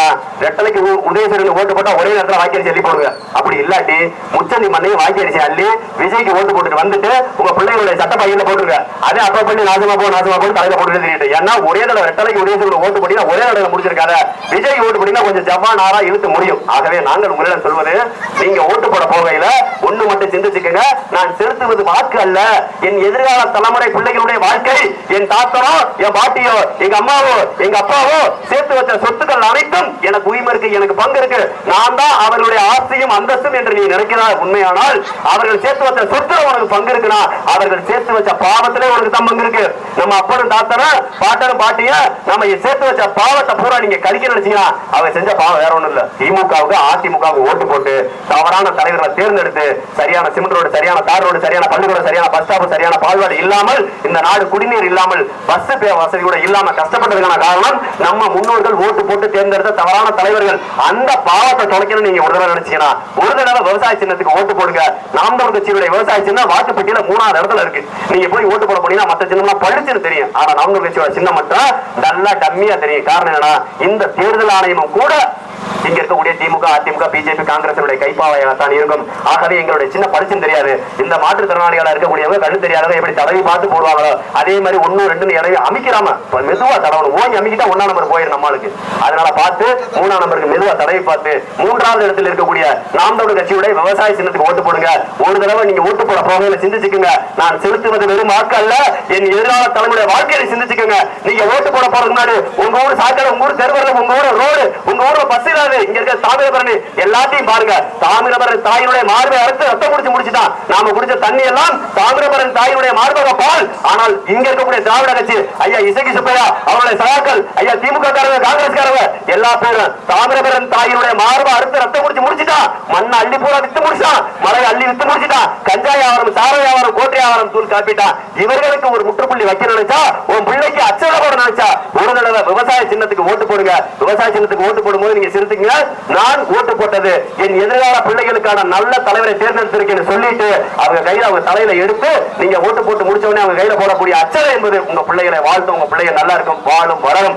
ஆகவே ஒரு தடவை படித்த இளைஞர்களுக்கு நாம் தமிழர் கட்சி விவசாய சின்னத்துக்கு ஓட்டு போடுங்க. அம்மா இன்னைக்கு இல்ல 15 வருஷமா கத்துறோம். இதே மாதிரி 15 ஆண்டுகளாக ஒவ்வொரு ஊரா போய் போய் கத்துறோம், ஒவ்வொரு மாவட்டமா கத்துறோம். உங்க முன்னாடி நிக்கிற சிவசங்கர் மட்டும் இல்ல, ஒட்டுமொத்த தமிழ்நாட்டிலையும் 234 தொகுதியிலையும் மக்கள் போடுறாங்க, போட்டிடுறாங்க. இவர்களுக்கு நீங்க ஒரு வாக்கு கொடுங்க. அதே மாதிரி இன்னொன்னு சொல்றேன், மற்ற கட்சிகள் மாதிரி பணக்காரனுக்கும் கோடீஸ்வரனுக்கும் ஜாதிய தலைவர்களுக்கு ஓட்டு கொடுத்த தேர்தலில் போட்டி கொடுத்த வாய்ப்பு கொடுத்த நபர்கள் கிடையாதுங்க. தேவேந்திர குல சமுதாயத்திற்கு மட்டும் 13 சீட்டுகள், 13 சீட்டு தேவேந்திர குல சமுதாயத்திற்கு மட்டும் போட்டியிட வாய்ப்பு கொடுத்திருக்கான். இது மட்டும் கிடையாதுங்க, வண்ணார் சமுதாயத்துக்கு 2 சீட்டு, 2 எம்எல்ஏ சீட்டு, மருத்துவர் சொல்லக்கூடிய முடிவெற்ற சமூக நாவிதர் சமுதாயத்துக்கு, மருத்துவர் சமுதாயத்துக்கு 2 சீட்டு, குறவர் சமுதாயத்துக்கு 2 சீட்டு, மண்பாண்டம் செய்யக்கூடிய குயவர் சமுதாயத்துக்கு 2 சீட்டு. இதை விட பெரிய கொடுமை இந்த திருநங்கைகளை இந்த மக்கள் இந்த அரசு செய்யக்கூடிய கொடுமைகளுக்கு ஒரு தீர்வு ஏற்படுத்தணுங்கிறதுக்காக திருநங்கைக்கு ஒரு சீட்டு ஒரு தேர்தலில் போட்டியிட வாய்ப்பு. இது போன்ற அமைப்பை இதுவரைக்கும் உலகத்திலேயே எந்த கட்சியும் இது போன்று செஞ்சதில்லை. எல்லா பேரும் சீட்டு கொடுக்கல. அம்பாசந்தர் கோவில் எந்த ஜாதி அதிகம், அந்த ஜாதியில யார் பெரிய பணக்காரன் அவனை பார்த்து சீட்டு கொடுத்தான். பக்கத்தில் இருக்க 4 யார் அதிகம், எந்த ஜாதி அதிகம், அந்த ஜாதியில இடம் பணக்காரன் தேடி தேடி சீட்டு கொடுக்கிற இடத்துல இங்கு பாதிக்கப்பட்ட பட்டியலின சமுதாய மக்கள், குறவர்குடி மக்கள், குயவர்குடி மக்கள், இங்க இருக்கிற வண்ணார்குடி மக்கள், நாளிதழ்குடி மக்கள், இவர்கள் எல்லாருடைய குரலாக அவரவர் மக்களை அந்தந்த மக்களுடைய பிரதிநிதியாக சட்டசபையில் ஒழிக்க வேண்டும் என்று சென்ற ஒரே நபர் அண்ணன் சீமான் மட்டும்தான், நாம் தமிழர் கட்சி மட்டும்தான். ஆகவே தேசிய தலைவர் பிரபாகரனுடைய தலைமையில் இயங்கக்கூடிய நாம் தமிழர் கட்சிக்கு விவசாய சின்னத்துக்கு வாக்குப்பட்டியல 3வது இடத்துல இருக்கிறதுக்கு ஒரு தடவை வாக்கு செலுத்துங்க. நன்றி, வணக்கம். ரொம்ப நேரம் பேசிட்டு யாராவது இதுல இருக்கவங்க நன்றி கைதட்டிய 4 பேருக்கு நன்றி. யாராவது இடத்துல அண்ணன் மாதிரி அண்ணன் இசக்கி சுப்பையா ஐயாவுக்கு ஆதரவானவர்கள், அண்ணன் வீப்பு துறைக்கு ஆதரவானவர்கள், எங்க ஐயா ஆவுடையப்பனுக்கு ஆதரவானவர்கள், அண்ணன் பிரபாகரனுக்கு ஆதரவானவர்கள் யாராவது மன புண்படும்படி யாரையாவது அப்படி 4 பேர்த்தையும் மன புண்படும்படி நான் பேசியது அப்படி எது பேசணும்னா அவங்க கஷ்டப்படுத்துற மாதிரி ஏதாவது பேசணும்னா இல்ல இல்ல, காயப்படுத்துற மாதிரி எது பேசணும்னா இல்ல இல்ல, அவங்களுக்கு திட்டணும்னா இல்ல இல்ல, அப்படி உங்களுக்கு யாராவது ஐயா இசை சுப்பையாவே, ஐயா ஆவலையப்படியா, ஐயா வீப்பு துறையவோ, திமுக, அதிமுக, பிஜேபி, காங்கிரஸையோ திட்டுறது உங்களுக்கு மன காயமா இருந்தா நல்லபடியா காயப்படுது அப்படிதான் திட்டுவேன். போயிடுவா. நன்றி நன்றி நன்றி. மானத்தை கருத்து மந்த சிரிக்க வைக்கிறதுக்கு வந்திருக்கேன். விட்டுதான் போகுதுன்னா 6 நாள் அடுத்த 60 ஆண்டு அரசையை முடிவு செஞ்சுட்டு போவேன். போயிட்டு வரும். நன்றி. காவல்துறை அதிகாரிகளுக்கு நன்றி. ஐயா காவல்துறை அதிகாரிகளுக்கு உங்களுக்கு சொல்லிக்கிறேன், 8 மணி நேரம் வேலை உங்களுக்கு. ஒவ்வொரு லாண்ட் ஆர்டர் சொல்லக்கூடிய நான் வழக்கறிஞரா இருக்கேன், அதனால எனக்கு தெரியும். ஒவ்வொரு லாண்ட் ஆர்டர் ஸ்டேஷன்ல சட்டம் ஒழுங்கு, காவல் நிலையம் மற்றும் குற்ற அரசியல் காவல் நிலையம் எதுலையா இருந்தாலும் ஒவ்வொரு 8 மணி நேரத்துக்கு ஒரு புது ஆய்வாளர் ஒவ்வொரு டியூட்டி இருக்கும். ஆய்வாளர் இருந்தாலும் சரி, துணை ஆய்வாளர், சாய்வு ஆய்வாளர் யாரா இருந்தாலும் ஒவ்வொரு 8 மணி நேரம் மட்டும் தான் டியூட்டி. இப்ப எல்லாம் 24 மணி நேரம் கஷ்டப்படுறீங்க. 8 மணி நேரத்துக்கு உங்களுக்கு டியூட்டி மாறிடும். பெண் காவலராக இருந்தால் 6 மணி நேரம் டியூட்டி. பெண் காவலர்களுக்கு வருடத்துல, அதாவது அவங்க பேர்கால விடுமுறையாக 1 வருடம் கொடுக்கப்படும். இது போக காவலர்களுக்கு வாரந்தோறும் சுழற்சி முறையில் விடுமுறை. சுழற்சி முறையில் எப்படின்னா, இந்த வாரம் ஞாயிற்றுக்கிழமை விடுமுறை எடுத்த அதிகாரி அடுத்த வாரம் திங்கட்கிழமை, அடுத்த வாரம் செவ்வாய்க்கிழமை, புதன்கிழமை, இப்படி காவல்துறை அதிகாரிகளுக்கு என்று மாத விடுமுறை, வார விடுமுறை. இது போக சுழற்சியான முறையில் உங்களுக்கு உங்களுடைய வேலை 8 மணி நேரத்துல மாறுறது. இப்படியா நிறைய காவல்துறைக்கு நிறைய திட்டங்களை நாம் தமிழர் கட்சி வச்சிருக்கு. நாம் தமிழர் கட்சியுடைய செயற்பாட்டு வரைக்கும் ஒரு தடவை என்னுடைய அருமை சொந்தங்கள் காவல்துறை அதிகாரிகள் அதை ஒரு தடவை படிச்சு பாருங்க, தலைமையா கேட்டுக்கிட்டு எங்களுக்கு பாதுகாப்பு கொடுத்த காவல்துறை உண்மையிலேயே காவல்துறை நல்லா தெரியும். ஏன்னா ஐயா இசைக்கு சுப்பையா சொன்னாராம், ரொம்ப பேசினான் பைய, எந்த ஊர்ல இருந்து வந்து எந்த ஊர்ல அவன் பேசுறான், அவனை விட்டுறாதீங்களான்ற மாதிரி அவருடைய ஆதரவாளர்கிட்ட சொன்னதாக தகவல் எனக்கு உண்மை தெரியல. செவிவழி செய்தி ஐயா போய் சொல்ல விரும்பல. நான் முதல் ஐயாவை நல்லவர் தான் நினைச்சேன். வேட்புமனு ஏத்துக்கிற அன்னைக்கு வேட்புமனு பரிசீலனை ஐயாவினுடைய உண்மை முகம் தெரிஞ்சு என்கிட்ட பேசும்போது நல்லவர் மாதிரி தோல்ல எல்லாம் கை போட்டு பேசிட்டு 20 வக்கீல் இறக்கிறாரு என் வேட்புமனு தள்ளுபடி செய்ய. நான் ஒன்றும் பட்சத்துக்கு வக்கீலுக்கு படிச்சது கிடையாது. 8 டிகிரி முடிச்சுட்டு உச்சபட்ச படிப்பை முடிச்சுட்டு என் மேல இருந்த ஐயா விஸ்வநாதன், என் மேல நத்த விஸ்வநாதன் சொல்லி அமைச்சர், அவர் ஒரு 20 வருஷம் அமைச்சராக இருந்தவர். அந்த அமைச்சரை எதிர்த்து நான் போட்டியிட்டு அவர் செய்த ஊழல்களையும் லஞ்சத்தையும் வாங்கிய லட்சத்தையும் செய்த கொலை கொள்ளைகளை பத்தி பேசுறதுனால ஐயா விஸ்வநாதன் அவர்கள், நத்த விஸ்வநாதன் அவர்கள் எனக்கு நிறைய பொக்கிஷங்களாக பரிசுகளாக நிறைய வழக்க கொடுத்தாரு. அந்த வழக்கை சமாளிக்க முடியாது. அதுக்கப்புறம் திமுக அவங்களும் 10வது குறைக்கு போட்டி வச்சு எனக்கு கொடுத்தாரு. இந்த ஆவல் படம் போட்டிக்கு போட்டு நடத்தாங்க. அதே மாதிரி 2 கட்சியும் போட்டிக்கு போட்டி வச்சு கொடுத்தாங்க. ஏன்னா நம்ம பேசுற விதம் அப்படி கொஞ்சம் கொஞ்சமா பேசுறான், கொஞ்சம் வாயை சுழுந்து எடுக்கிற அளவுக்கு பேசுறான். அப்புறம் என்ன பண்ணுவாங்க, வாயிலே வச்சு குத்துவாங்க. அது மாதிரி வச்சு வலுவா வச்சு தீட்டிட்டாங்க கேசுகளை. என்னால தாங்க முடியல. பார்த்து எங்க சீனியர் அட்வொகேட் சொன்னேன், ஒவ்வொரு கேஸ் அப்படின்னு சொன்னேன், சார் இந்த கேஸை நீங்க எப்படி டீல் பண்ணிருக்கலாம், இந்த கேள்வி நீங்க எப்படி கேட்டுக்கலாம் அப்படின்னு அவர் பொறுத்து பார்த்தா, நீங்க என்ன எனக்கு ஆலோசனை, நீங்க போய் வக்கீல் படியானாரு. ஆமா இது நல்லா இருக்கேன்னு சொல்லிட்டு திரும்ப போய் உட்காந்து வக்கீலுக்கு படிச்சேன். LLB முடிச்சேன். அடுத்து LLM கிரிமினல் லா முடிச்சேன். ஏன்னா இந்த பையில ஒரே கிரிமினல் இருக்காங்க, இவங்களை டீல் பண்ண கிரிமினல் லா முடிச்சா கரெக்டா இருக்கும். கிரிமினல் லா முடிச்சேன். இப்படி என்னை நான் பாதுகாத்துக் கொள்ள, என் கூட இருக்கக்கூடிய என் தம்பிகளை பாதுகாக்க, என் கட்சியுடைய உறவுகளை பாதுகாக்க நான் வழக்கறிஞரா படிச்சேன். இவர் அனுப்புற வழக்கறிஞர் மாதிரி பொருள் விற்க தெரியாதவனா, புளியக்கோட்டைக்கு சனிமூலம் தெரியாதவனா நான் இல்ல. 20 பேர் மனுக்கட்டாங்க, மாத்தி முதைய பிரிண்ட் அவுட் எடுத்து கட்டாதையா கொண்டாந்து கொடுத்தாங்க. அதை தாண்டி கையிலேயே எழுதி கொடுக்குறாங்க, என் மனுவை தள்ளுபடி ஆகணும். எல்லா பேரும் ஆம்பளை 50 பேர் அவளை இருந்துச்சு. நான் ஒரே வார்த்தையில முடிச்சேன், என்னுடைய அபிடவிட்ட பாரு, இந்த விளக்கங்கள் நான் கொடுத்திருக்கேன், மற்றதுக்கான விளக்கங்கள் எழுத்துப்பூர்வமா எழுதி கொடுக்குறேன். என் மேல பொய் குற்றச்சாட்டு வச்சு அந்த வழக்கறிஞர் மேலே புகார் கொடுக்குறேன், எழுதி மொத்தமா கொடுத்துருந்தேன். என்னுடைய வேட்புமனு ஏற்றுக்கொள்ளப்பட்டது. இன்னொரு சொல்றேன், என் வேட்புமனை ஏத்துக்கிறாட்டிய என்னுடைய சப்ஜெக்டா ஒருத்தர் இருந்திருப்பான், அவனுடைய வேட்புமனை ஏற்கணும். எனக்கு பேசுறதா வேலை. என் பேரு மாநில சிவசங்கரனுக்கு பொறுப்பு வந்து மாநில குழுவினர் செயலாளர். ஏன் வேட்புமனுவை பிடிக்கிட்டா இந்த சீப் எடுத்து வச்சு ஒழிச்சு வச்சா கல்யாணம் நின்றுன்ற மாதிரி இருக்கு. நான் பேசாம இருக்கிறேன்னா வேட்புமனு நிராகரிச்சா நான் பேசாம போயிடுவேனா? எனக்கு அப்புறமே அரவிந்தர் ஒரு தம்பி இருக்கான், அவரோட வேட்புமனு ஏத்துக்கிட்டு இருந்தா ஆகணும். அதே வேட்புமனு ஏத்துட்டு அதே வேட்பாளர் வந்து நிக்க போறேன், பக்கத்துல பேச போறேன். இப்ப 2 டியூட்டி பாக்குறேன், ஒரு வேட்பாளராக இருக்கீங்க, இன்னொரு பேச வேணும். அதுல வேட்பாளர் இருக்கிறதுக்கு ஒரு அடி விடுமா, அப்புறம் பேசுறதுக்காக ஒரு குத்து விடுமா? இப்ப நான் வெறுமான பேச்சாளர் மட்டும் தான் ஒரே குத்தோட தப்பிச்சுக்கிறேன், அடிய பக்கத்துல இருக்க வாங்குவேன்ல. அதனால எனக்கு அதை பத்தி கவலை இல்லை. நீங்க வேட்புமனை ஏத்தாலும் உனக்கு 7.5 என்னை வேட்புமனு ஏற்காட்டியும் உனக்கு 7.5. ஐயா நான் திரும்ப சொல்றேன், சனீஸ்வர பகவான் திருநள்ளாறுல ஒரே இடத்துல இருக்கிறாரு. நான் பல இடங்களுக்கு போய் வருகிறேன். நானும் ஒரு வகையில் சனீஸ்வர பகவான் தான். என்னை தொட்டாலும் உங்களுக்கு தான் கேடு, நான் உங்களை தொட்டாலும் உங்களுக்கு தான் கேடு. ஆக மொத்தம் அனுதா ஓட்டல வாங்கி ஜெயிச்சுட்டு போயிரு. பாத்துங்க. நன்றி, வணக்கம். நாம் தமிழர். சொல்லுங்க, எப்ப நீங்க ஜெயிச்சாலும் எந்த உரிமையோட உங்க வீட்டுக்கு வரீங்களுக்கு உரிமை இருக்கா இல்லையா? உறுதியா வரலானே, உறுதியா 100 விழுக்காடு வரலாம். அண்ணே நான் திரும்ப சொல்றேன், ஒரு சமூகம் படக்கூடிய துன்பத்தை வெட்ட வெளிச்சத்துல சொல்ல இன்னைக்கு அரசியல்வாதி இல்லன்னு நான் ஒரே வார்த்தை சொல்லிட்டேன். அண்ணே இந்த இடத்துல எந்த கட்சி வேட்பாளர் இருந்தாலும் ஒரு செம்பு தண்ணி விடுறேன் உன் ஊர்ல, உன்னை சாதி பார்க்காமல் மதம் பார்க்காமல் ஒரு தண்ணியை வாங்கி கொடுத்தா அவனுக்கு ஓட்டு போடுறேன், எனக்கு ஓட்டு போடாதே. ஒருவேளை எவனுமே வாங்காட்டி எனக்கு மட்டும் ஓட்டு போடுறேன், விவசாயத்துக்கு மட்டும் ஓட்டு போடுறேன், இந்த தொழில யாருக்கு ஓட்டு போடுறேன். நன்றி, வருங்க. நீ எப்ப வேணாலும் என் வீட்டுக்கு வரலாம், நான் எப்ப வேணாலும் உன் வீட்டுக்கு வரேன். நான் என்ன சொல்றேன், உனக்கு பக்கத்துல நிக்கிற ஒரு அண்ணன் யாருன்னு விட்டு உன் பின்னாடி எங்க இன்னைக்கு காலையில எனக்கு சோறு கொண்டாந்து போட்டது ஒரு பறையருடைய சமுதாயம். என் குலதெய்வத்தின் மீது ஆணையாக எனக்கு காலையில சோறு கொண்டாந்து போட்டது ஒரு பறையருடைய அண்ணன். அவரே எனக்கு பல சோறு போட்டார். ஒண்ணு இன்னொரு சொல்லிக்கிறேன், அண்ணே சொல்லிக்கிறேன். 2வது, எனக்கு தினசரி ஒரு வாரம் பூராமே நான் தங்கிருந்து சோறு சாப்பிட்டது இந்த இருக்க செட்டிமெட்டா இருக்கு எங்க அண்ணன் ஜாரா சீட்ல. அவர் ஒரு பணையேறி குடும்பம், நாடார் சமுதாயம். நான் ஜாதி பார்த்தா எப்படி அப்படி சாப்பிடுவேன்? நான் திரும்ப சொல்றேன் அண்ணே, நான் திரும்ப சொல்றேன், இதே சந்திரசேகர் அண்ணன் எங்க காண போயிட்டாரு, அத்தாச்சி 15 கிலோ போயிட்டாரா? அடிக்காதக்கா அவரை, பாவம் நல்ல மனுஷன். அவர் வீட்டுல இருந்து எத்தனை சமைச்சு கொடுத்தாக்கா? இதே வீட்டுல இருந்து ஒரு நிமிஷம், எத்தனை பொண்ணு பாப்பா மேல ஏறியோட எத்தனை நாளுக்கு சமைச்சு கொடுத்து விட்ட அக்கா? உங்க வீட்டுக்காட்டாக்கா என்ன பார்த்து சொல்லி கேட்கிறா கேட்கல, மைசூர் கேட்கிறா இல்லையா? தலையை கீழே விட்டு எத்தனை நாள் எனக்கு சமைச்சு கொடுத்த? அது உன் மகளானே, தெரியல. எத்தனை நாள் சமைச்சு கொடுத்தீங்க? இந்த ஆபீஸுக்கு வந்து தங்கின முதல் நாள் எங்க அண்ணன் சந்திரசேகரன் எனக்கு சோறு கொண்டாந்து போட்டாரு. இன்று வரை எனக்கு குறைந்தபட்சம் 5 சாதிக்காரங்க என் கட்சி அரசியல எனக்கு சோறு கொண்டாந்து போடுறாங்க, சோறு பொங்கி போடுறாங்க. என் கட்சி அரசியல பொங்கி போட்டாலும் அவங்க இப்ப கட்சி அரசியல எலித்தொல்லை அதிகமா இருக்குன்னு சொல்லிட்டு பொங்குறது இல்ல.